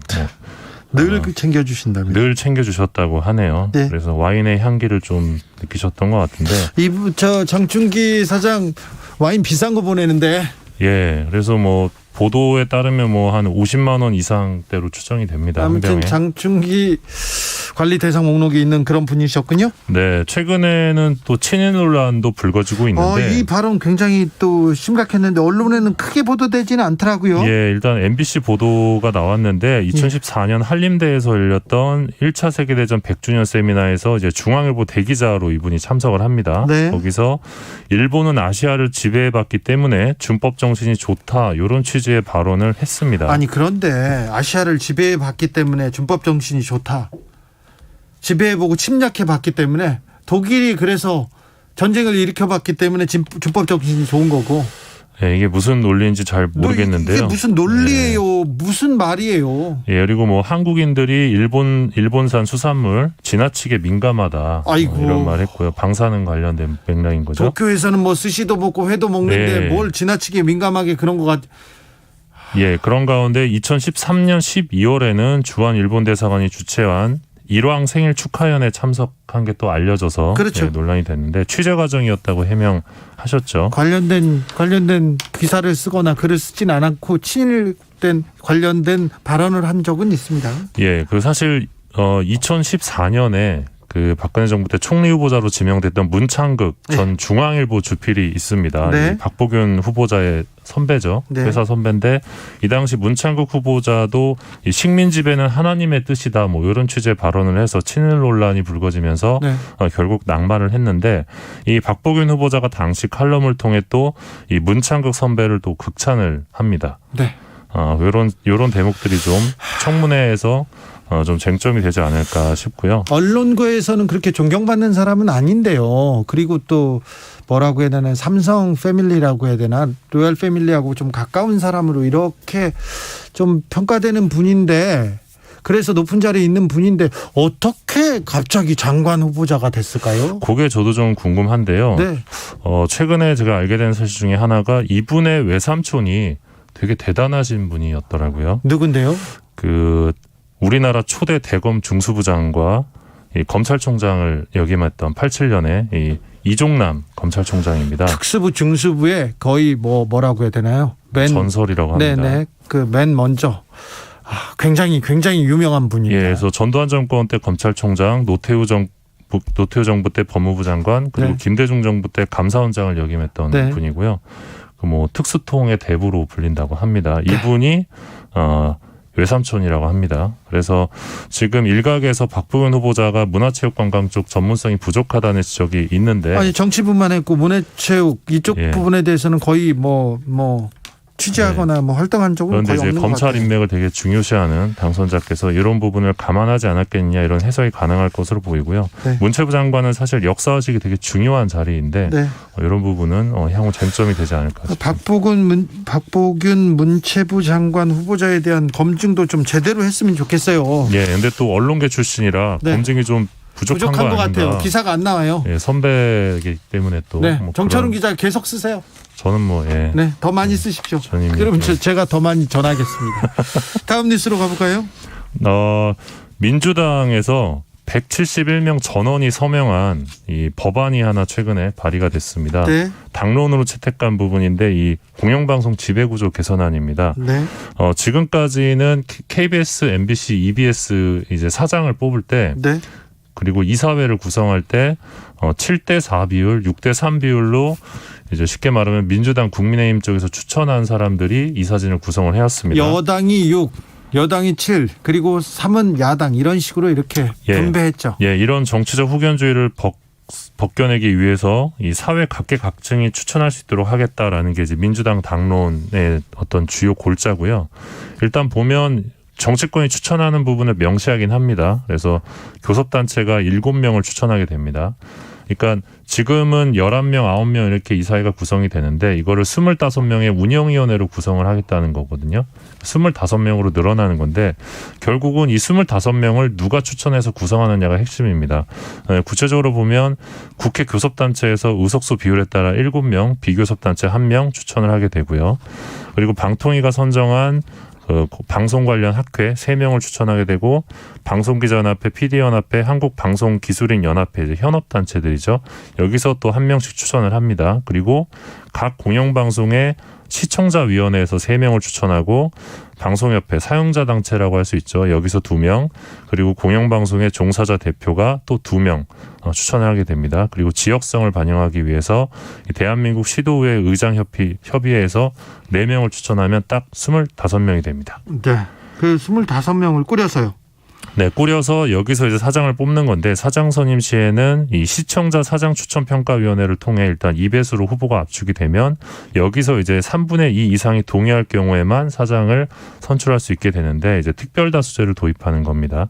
요 대목과 관련해서 이제 뭐 전국 언론 노동조합이나 관련한 현업단체들은 정치권의 개입을 축소할 수 있는 대안이다, 현실적 대안이다 이러면서 지금이야말로 이 공영방송 암흑사의 마침표를 찍어야 된다라면서 찬성 입장을 밝히고 있습니다. 물론 반대하는 입장도 있는 상황입니다. 근데 민주당이 당론을 만들었는데 네. 지금 여론은 어떻게 반응합니까? 국민의힘에서는 반대하고 있죠? 예, 맞습니다. 그리고 이제 민주당의 공영방송 연구 장악법이다 이런 비판도 있는 상황인데요. 근데 왜 여론에서 왜 사람들은 하나도 모르죠? 왜 모를까요? 그러니까요. 만들었는데 왜 이런 건 보도 안 되고. 지금 뭐 소위 검수완박이라고 해서 네. 그쪽 관련 기사나 뭐 인사청문회 관련 기사나 그쪽 기사들이 너무 많아서 좀 묻힌감이 있는데요. 네. 일단 이 반대하는 쪽에서는 야당의 국민의힘의 불리한 구성이다. 네. 그리고 추천권을 배분하는 이 기준이 좀 부적절하다. 그리고 이 민주당이 지금까지는 공영방송 지배구조를 바꾸지 않다가 정권이 넘어가니까 바꾸는 걸 보니 그러니까 그 의도가 되게 또 불순하다, 뭐 이런 주장들이 있는 상황입니다. 알겠습니다. 다음으로 만나볼 이야기는요? 네, 대통령직 인수위원회가 종합편성 채널에 선물 보따리를 줄 것 같습니다. 어떻게 해요?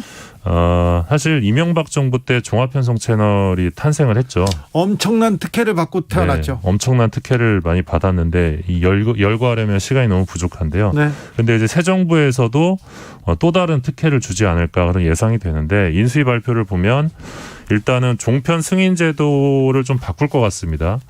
그러니까 종편 승인 조건이 과도하게 많아서 방송 사업의 자율성을 지나치게 제약한다. 이게 인수위의 입장인데요. 이게 종편들이 주장하는 입장이기도 해요. 예, 앞서서 이제 지난달에 이 인수위랑 종편 4사가 간담회를 가졌는데, 이 당시에 종편 쪽에서 재승인 기간을 연장해주고, 그러니까 지금은 이제 최대 5년 허가를 받을 수 있거든요. 네. 근데 이거를 뭐 더 늘려달라는 거죠, 한 번에. 그리고 네. 재승인 시 심의 제재 요건을 완화해달라는 건데, 이 종편이 이제 심의 문제가 좀 많이 발생을 하잖아요. 불공정한 네네. 방송이나. 그러면 심의에 불려가서 이제 혼이 나고 법정 제재를 받는데, 이 조건을 아예 완화시켜서 심의를 무력화시키고자 하는 것이죠. 네. 이런 부분들, 그리고 지금 방송법상 이 신문사들이 가져갈 수 있는 지분이 30%가 최대입니다. 30%를 초과할 수가 없는데, 이 소유 제한을 완화해달라 이런 요구를 또 한 것으로 알려진 상황입니다.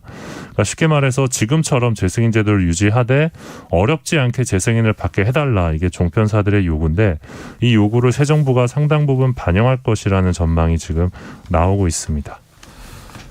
그렇죠. 밀월 관계가 이어지네요. 종편과 지금 대통령직 인수위원회에서요. 왜 이게 언론에서 가장 중요한 이슈도 아닌데 왜 벌써부터 이렇게 툭 튀어나왔을까요? 사실은 뭐 아시겠지만 주고받는 게 있어야 예. 또 이 뭐랄까요, 그 이명박 정부 때도 종합편성 채널 어떤 특혜를 줬고, 예. 그 결과 이제 종편에서 굉장히 좀 불공정한 보도를 하지 않았습니까? 네. 특정 후보에게 유리한. 사실 그래서 이번에도 어떤 정책 변화로 인해서 종편이 이득을 볼 경우에 화면을 통해, 그리고 뭐 조중동 신문사들이 지면을 통해 화답하지 않겠냐, 뭐 그런 예측이 좀 나오는데요. 일단 인수위 브리핑을 보면 전반적으로 앞으로 전망은 종편이 좀 더 돈을 벌 수 있게 해주지 않을까, 그런 각종 규제 완화를 해주지 않을까, 재승인을 좀 더 쉽게 해주지 않을까, 뭐 이런 전망들이 나오고요. 그래서 예고한 대로 소유 제한이 완화될 경우에도 이제 종편을 소유한 신문사들의 종편 지배력이 강화되면서 뭐 의결권도 강화되고, 또 뭐 TV조선처럼 이제 흑자가 나는 경우, 매출액이 늘어나서 흑자가 나는 경우에는 배당금도 많이 가져가겠죠. 네. 어떤 그런 종편에게는 그래서 좀 장밋빛 미래가 좀 기다리고 있다.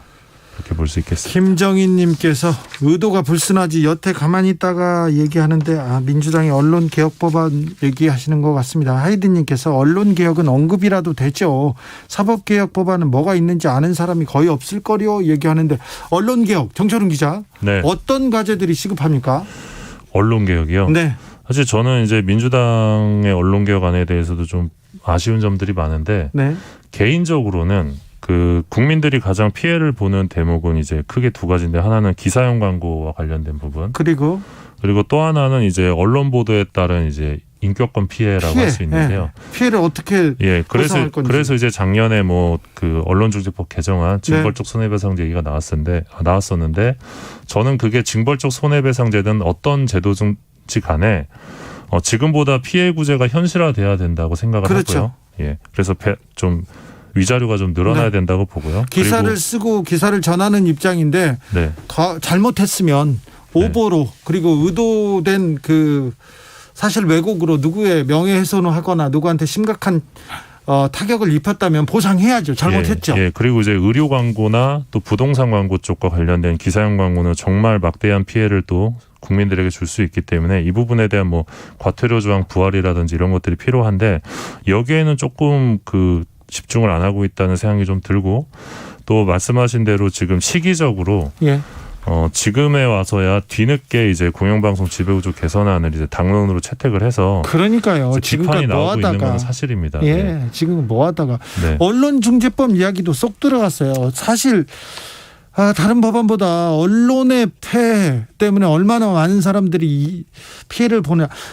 참 이 부분에 대해서는 더 고민했어야 되는데. 네, 하지만 이제 언론단체 입장에서도 더 이상 공영방송 지배구조 개혁을 미룰 수 없다라는 차원에서 숙고에 숙고를 거듭한 끝에 이제 민주당안을 빨리 통과시켜야 된다라는 입장을 밝힌 것으로 알고 있습니다.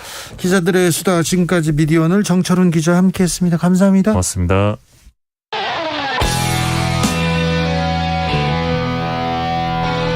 스치기만 해도 똑똑해진다. 드라이브 스루 시사 주진우 라이브.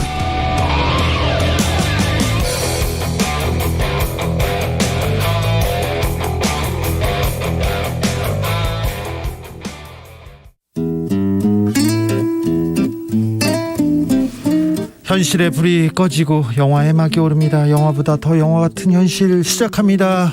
라이너의 시사회. 영화 전문 유튜버 라이너 어서 오세요. 네, 안녕하세요. 네, 요즘 어떤 영화 보셨습니까?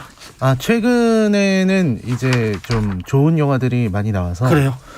이제 네 부모 얼굴이 보고 싶다라는 네 부모 얼굴이 보고 싶다? 이거 무서운데요? 네, 그런 영화가 있습니다. 설경구 씨 나오는 영화인데 그 영화가 이제 우리나라에서 학교 폭력 문제를 다루고 있는 작품인데 되게 힘들었는데 보는 게 너무 힘들었지만 좋은 작품이다 이런 생각이 좀 들었습니다. 그리고 뭐 봄날 같은 영화도 있고요. 그리고 요즘 복날 아니죠. 요즘 좋은 영화들이 많이 나오고 있고요. 또 다음 주에는 많은 분들이 좋아하는 마블의 닥터 스트레인지 2편이 또 나오기 때문에 기대하고 있습니다. 개봉작들이 이제 많이 좀 극장에 걸립니까? 네, 이제 이번 주 월요일이죠. 25일부터 이제 영화관에서 팝콘도 먹을 수 있게 됐습니다. 중요합니다. 팝콘 먹어야 되는데. 팝콘을 이제 먹을 수가 있게 됐습니다. 저는 가끔 영화를 보고 영화를 해설해 주거나 영화에 대해서 얘기할 때 이렇게 가잖아요. 그때 팝콘을 뺏어 먹는 재미가 있는데 이번에는 뭐 영화 시사회 때도 팝콘 못 먹어서 되게 서운했어요. 네, 근데 이제는 팝콘을 먹을 수 있게 돼서. 그러면 극장에 사람들이 좀 늘어날까요? 좀 늘어날 것 같고요. 그리고 기대작들이 이제 한 편 한 편 계속해서 그동안 이제 개봉 못하고 계속 묵혀뒀던 이 작품들이 쏟아지고 있습니다. 미국이나 중국 같은 경우는 극장에 사람이 코로나 이전만큼 찾는다고 합니다. 그래서 박스오피스가 다 이제 어느 정도 회복됐는데 우리나라는 아직 갈 길이 멀어요. 네, 아직 회복되기에는 조금 어려운 것 같습니다. 네, 오늘은 어떤 이야기 가볼까요? 네, 최근에 국회가 떠들썩한데요. 바로 검찰 수사 기소권 분리 법안. 이게 본회의에 회부되면서 필리버스터 전국이 시작됐더라고요. 네, 빨리 끝나긴 했으나 필리버스터가 또 있었어요. 그래서 국민의힘이 본회의 개의와 함께 검찰청법 개정안에 대해서 무제한 토론을 하겠다 이렇게 한 건데 저는 이 무제한 토론 요거 보면서 가장 인상 깊었던 거는 예전에 2016년에요. 네. 테러방지법 때 민주당이 무제한 토론했던 게 기억이 나는데 화장실 안 가고 이렇게. 네. 그때 이게 보니까 38명이 192시간 동안 했다 이렇게 돼 있는데 사실 저는 그거 보면서 좀 놀랐던 게요. 필리버스터가 되게 긴데 그거를 어떤 의원 거는 제가 5시간짜리를 그냥 본 적도 있었습니다. 그래요? 재밌게? 네, 재밌게. 이게 생각보다 그전에는 국회의원들이 도대체 하는 일이 뭔가, 왜 저 사람들은 저 자리에서 아무 일도 안 하지 이렇게 생각했는데 필리버스터를 보니까 무슨 인문학 강의 혹은 사회학 강의를 듣는 것 같은 그런 생각이 들기도 하고 국회의원들이 자기들 전문 분야에 있어서는 진짜 좀 전문성이 있는 사람들이구나. 네. 열심히 일하는 국회의원들은 굉장히 열심히 일합니다. 그리고 굉장히 능력도 있고요. 많이 알고 이런 부분에서 하고. 뛰어난 사람들이 있구나라는 걸 새삼 알게 되는. 노는 사람도 많습니다. 그렇죠. 네. 만날 때마다 새삼 알게 되는 사람들도 있습니다. 자, 그런데 그렇죠. 새삼 알게 되는 일이 있어서 그런 생각이 들었습니다. 그래서 이 필리버스터 보면서 이런 무제한 토론은 국민들 입장에서 보면 사실 지금 현안에 대해서 양측이 가지고 있는 생각을 알 수 있는 기회. 얼마나 다른지 알 수 있습니다. 네, 그런 걸 서로 이렇게 서로 찬성하고 반대하는구나, 이렇게 다르구나, 이런 걸 볼 수 있는 기회인 것 같은데요. 그래서 필리버스터를 다룬 영화들을 찾아봤는데 흔치는 않습니다. 그런 영화는 별로 없죠. 네, 미국 영화까지 봐도 뭐 37년도 작품이 있긴 한데 너무 옛날 작품이고요. 최근 개봉했던 영화 중에서 필리버스터 장면이 있는 작품이 있었습니다. 바로 킹메이커라는 영화입니다. 킹메이커. 김대중 대통령 선거 이야기죠. 선거 규제 얘기가 나오고요. 네, 맞습니다. 실존하는 인물 엄창록 씨 얘기를 조금 좀 참고했다는 얘기도 들었어요. 네, 맞습니다. 그 김대중 대통령 이야기고요. 그래서 필리버스터 장면이 영화 중간에 나옵니다. 김대중 대통령의 필리버스터. 네, 1964년에 김준현 의원의 구속 동의안 처리에 반대하기 위해서 5시간 19분 동안 물 한 모금 마시지 않고 계속해서 발언했던 일이 있었는데요. 영화에서는 그 영화에 나오는 공화당 인사들이 혀를 내두르면서 말을 잘하죠. 네, 그만큼 이제 김대중 전 대통령의 뛰어난 연설 능력. 연설 잘하고 말 잘하니까 빨갱이다 이런 얘기도 많이 했어요. 네, 그런 걸 보여준 일화이기도 합니다. 그만큼 이제 좀 위협적으로 느꼈던 거죠, 당시 정권이. 그리고 이 작품은 변성현 감독의 영화인데요. 변성현 감독이 설경구를, 이 영화 캐릭터는 김은범이라는 이름으로 나왔습니다. 김대중 대통령 캐릭터죠. 같이 이렇게 영화를 만들었는데요. 예전에 불안당이라는 영화가 있었어요. 그 불안당에서 만났던 인연으로 이번에 또다시 설경구라는 배우를 재해석한 것으로 유명해진 그런 작품이기도 합니다. 이선균 씨도 나왔죠? 네, 이선균 씨가 바로 아까 말씀해 주셨던 엄창록. 이 영화에선 서창대인데요. 선거 기재라고 하는데 아무튼 김의성 배우는 역대급 연기를 했다고 이선균 배우를 극찬하더라고요. 엄창록 씨 얘기는 어떻게 그려졌는지 저희가 처음 정치부 기자 시절이었을 때 2000년쯤에 엄창록 얘기를 들었어요. 정치인들한테. 그래서 밥을 먹으면서 들었는데 옛날에 엄창록이라고 있어. 선거 규제인데 어떻게 선거를 했는지 알아? 이러면서 고무신을 돌릴 때였어요. 고무신을 돌렸는데 그 민주당과 자유당이라고, 민주당 후보의 자유당 사람들인데 자유당 사람들이 민주당을 떨어뜨리려고 어떻게 선거를 치렀냐면 민주당 사람이라고 하면서 고무신을 돌린대요. 각지마다 돌려놓고 그 다음날 가서 고무신을 죄송합니다. 잘못 보냈어요. 그러면서 이렇게 걷어오는 거예요. 그래서 줬다 뺐으면 더 기분 나쁘잖아. 그래서 그 지역을 다 이렇게 석권했다. 그런 선거 전략이 필요하다. 이런 얘기를 들었던 적이 있어요. 지금 말도 안 됐지만 옛날 얘기였습니다. 자, 영화 속으로 들어가 보겠습니다. 네, 영화는 지금 방금 말씀해 주신 엄창록이라는 사람, 영화에선 서창대인데요. 이 서창대라는 사람은 이제 그림자 속에 살아가는 어둠 속의 인간입니다. 선거 전략가. 네, 이 사람이 김은범을 찾아가면서 이야기가 시작이 돼요. 그러니까 이 서창대라는 사람은 원래 그 출신이 고향이 이제 이북 사람이고 그러다 보니까 살아가는데 좀 어려움이 있었죠. 근데 김은범, 그러니까 김대중 전 대통령이죠. 김은범은 그 많은 핍박에도 불구하고 올바른 정치를 하는 사람이라는 생각이 들었고 그래서 이 사람이 만드는 세상을 한 번이라도 보고 싶다. 네. 그 생각이 들어서 이제 찾아온 겁니다. 네. 찾아와서 나를 써달라. 내가 이런 어떤 선거에 있어서 능력을 발휘할 수가 있다. 원래는 약사였어요. 예. 약을 한약방에서 약방에서 약하는 사람이었는데 네, 이 사람이 찾아와서 그렇게 말을 한 겁니다. 그때 영화에서는 이제 김은범이 물어봐요. 그 나한테 선물해준 이 꽃이 뭐냐고. 네. 그러니까 그 꽃은 독초인데 약으로도 씁니다. 라고 얘기를 합니다. 예. 그러니까 서창대라는 인물이 그만큼 독과 같은 하지만 때에 따라선 약으로도 쓸 수 있는 네. 그런 인물이었던 거죠. 예. 그래서 이 사람이 이제 그 목포에서 김은범이 그 3선에 도전하는 그 과정에서 활약하는 장면이 나오는데요. 네. 그 전에 너무나도 많은 상대에 대한 이런 마타도어 이런 것들을 많이 해가지고 김은범이 서창대를 멀리하고 있었습니다. 네. 그랬는데 이제 선거에 질 것 같은 위기니까 그리고 그때 당시에 이제 영화에서도 이제 그 박 대통령이 나오거든요. 그 박 대통령이 목포에 내려가서 네, 국무회의를 주재합니까? 이건 네, 역사적으로 사실인데 네. 영화에도 그렇습니까? 네, 내려가서 국무회의를 주재하고 뭐 청와대를 거의 옮겨왔다. 네. 이런 얘기가 나오고요. 그 네. 유명한 연설 장면들도 나오고요. 그래요? 네, 그 정말 그 김대중 전 대통령 자서전에도 나오는 그 연설도 그대로 나오고 있습니다. 네. 그랬는데 이 서창대라는 사람의 방법은 방금 이제 주진우 기자께서 말씀하신 것처럼 바로 그런 기술입니다. 약간 야비한. 엄청나게 야비한 네. 방법입니다.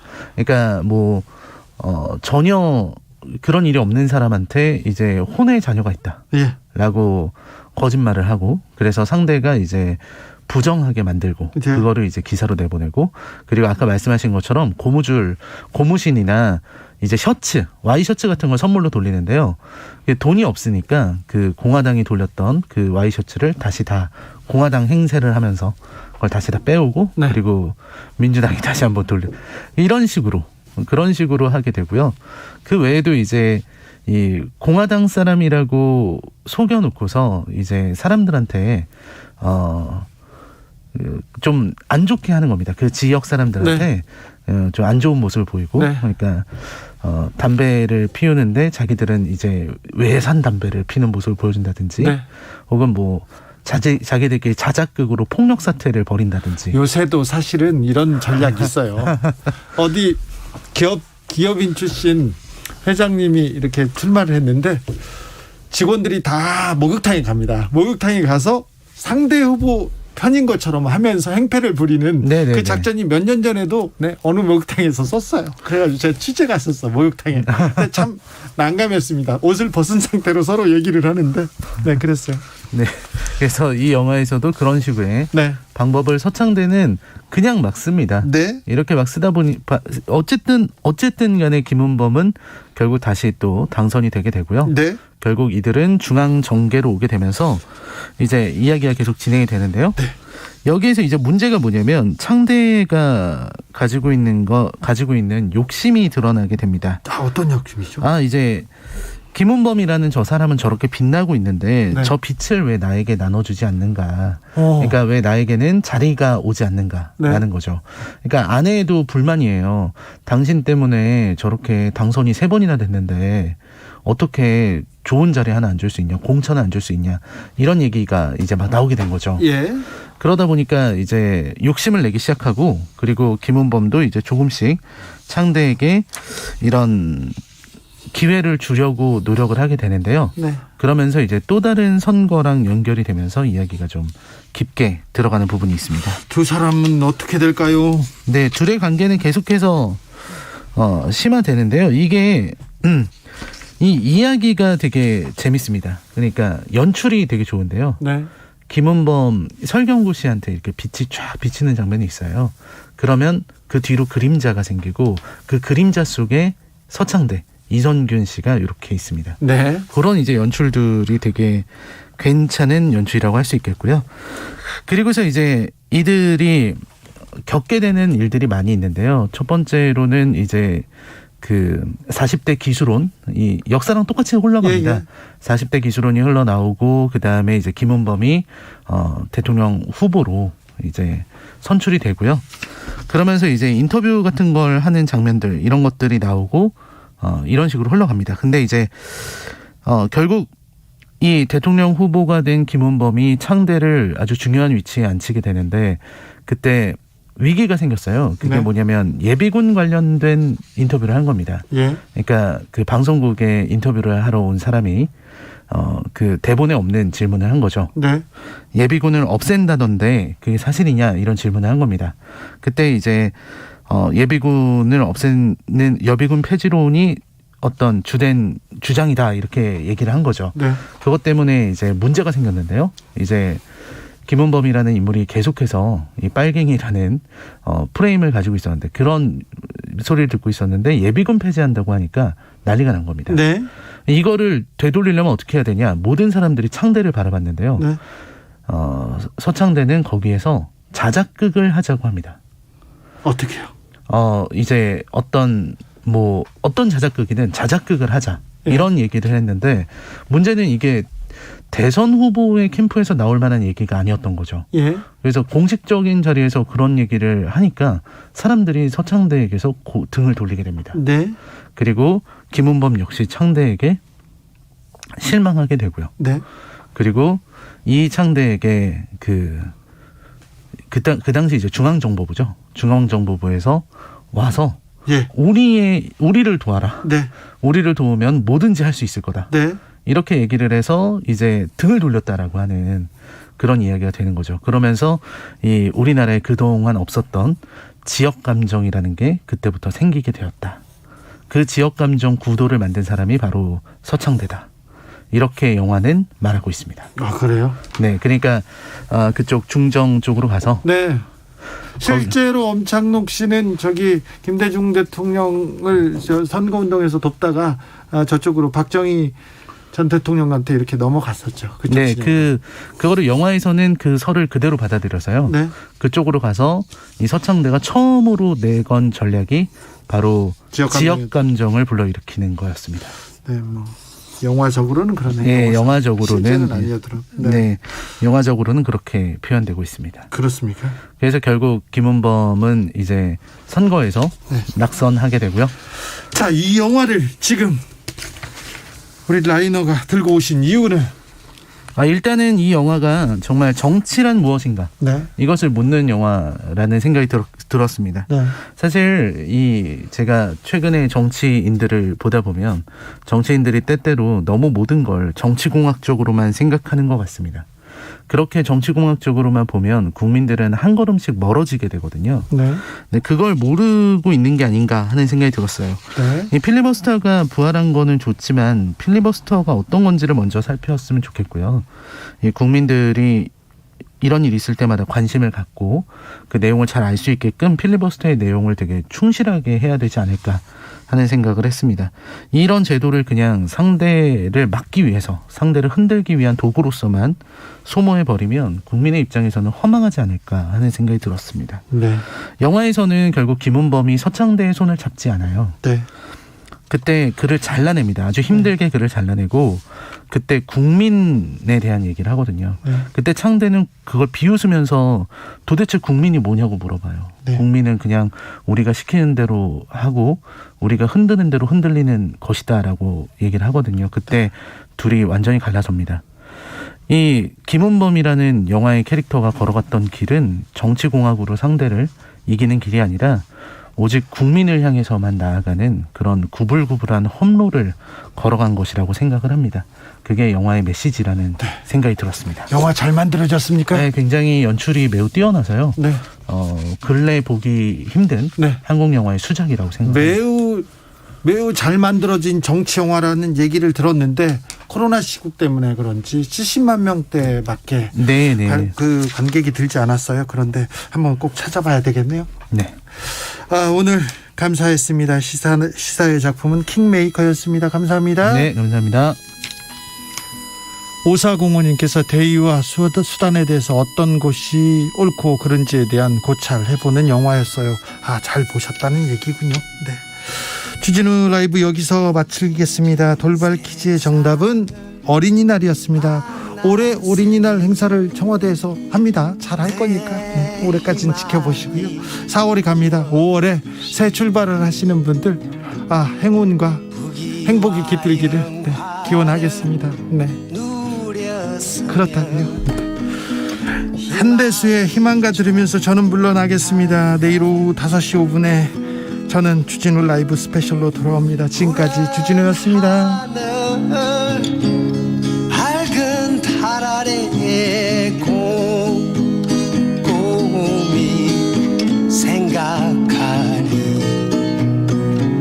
세상 만사가 춘몽 속에 또다시 꿈 같구나. 2022년 한국전력은 한 걸음 천천히 가겠습니다. 조금 늦더라도 함께 갈 수 있도록, 천천히 가더라도 안전히 갈 수 있도록. 작업 중에는 전기를 내리고 다양한 안전장비를 개발하고 모두를 살피는데 더 많은 시간을 쓰겠습니다. 안전을 위한 우리의 발걸음이 모두를 위한 크나큰 발자취가 될 수 있도록 함께 노력하며 나아가겠습니다. 전기 안전을 위한 이 캠페인은 한국전력과 함께합니다. 지구를 위한 새로 고침, 습관을 바꾸는 라디오. 안녕하세요. 밴드 브로콜리 너마저의 윤덕원입니다. 매년 지구의 날을 기념해 지켜지고 있는 기후 변화 주간. 이 행사의 특별한 의미를 들어보겠습니다. 안녕하세요. 노래하고 환경에도 상냥한 가수 폴킴입니다. 이번 주는 기후변화 주간으로 지구에 대해 탄소 중립에 대해 우리 모두 함께 고민하는 시간입니다. 제가 예전에 카페에서 굉장히 오랫동안 일을 했었는데 매일 버려지는 그 일회용품들의 양이 정말 어마어마했고 그게 눈으로 보여지더라고요. 이 일회용품 사용량을 줄여야겠다. 그리고 이것들이 문제로 이어질 수 있겠다라는 것을 생각하게 되었습니다. 이후 지구를 위해 할 수 있는 일들을 고민하게 됐다는데요. 특히 음악인으로서 환경에 대한 책임감을 생각하고 있다고 해요. 저도 계속 앨범이나 이런 피지컬 부분들을 제작을 해야 되는 입장이라서 최대한 환경에 해가 되지 않는 선에서 할 수 있는 것들이 뭔지 고민하고 찾아보고 있어요. 실제로 폴킴 씨는 재활용이 가능한 종이를 활용해 CD 케이스를 제작하기도 했죠. 환경을 지키는 일을 더 적극적으로 알릴 수 있도록 콘텐츠에 대한 고민도 하고 있다고 해요. 환경 관련된 콘텐츠들 역시 이목을 끌 수 있어야 되고 재밌고 이런 요소들이 결합이 되어야 된다고 생각해요. 그래서 단순히 정보 제공의 어떤 용도가 아닌 즐거움을 줄 수 있는 콘텐츠로서 뭔가 많은 분들에게 다가갈 수 있으면 좋지 않을까. 마지막으로 폴킴 씨가 전하는 메시지 들어보시죠. 지구를 위한 실천, 바로 지금 나부터 2050 탄소 중립. 우리 모두 함께 만들어가요. KBS 1라디오 지구를 위한 새로 고침, 습관을 바꾸는 라디오. 이 프로그램은 환경부와 함께합니다.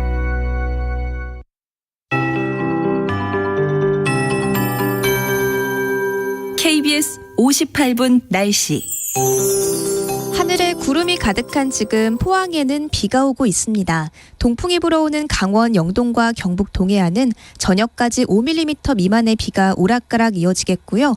울산과 전남 내륙에도 빗방울이 떨어질 수 있겠습니다. 주말인 내일도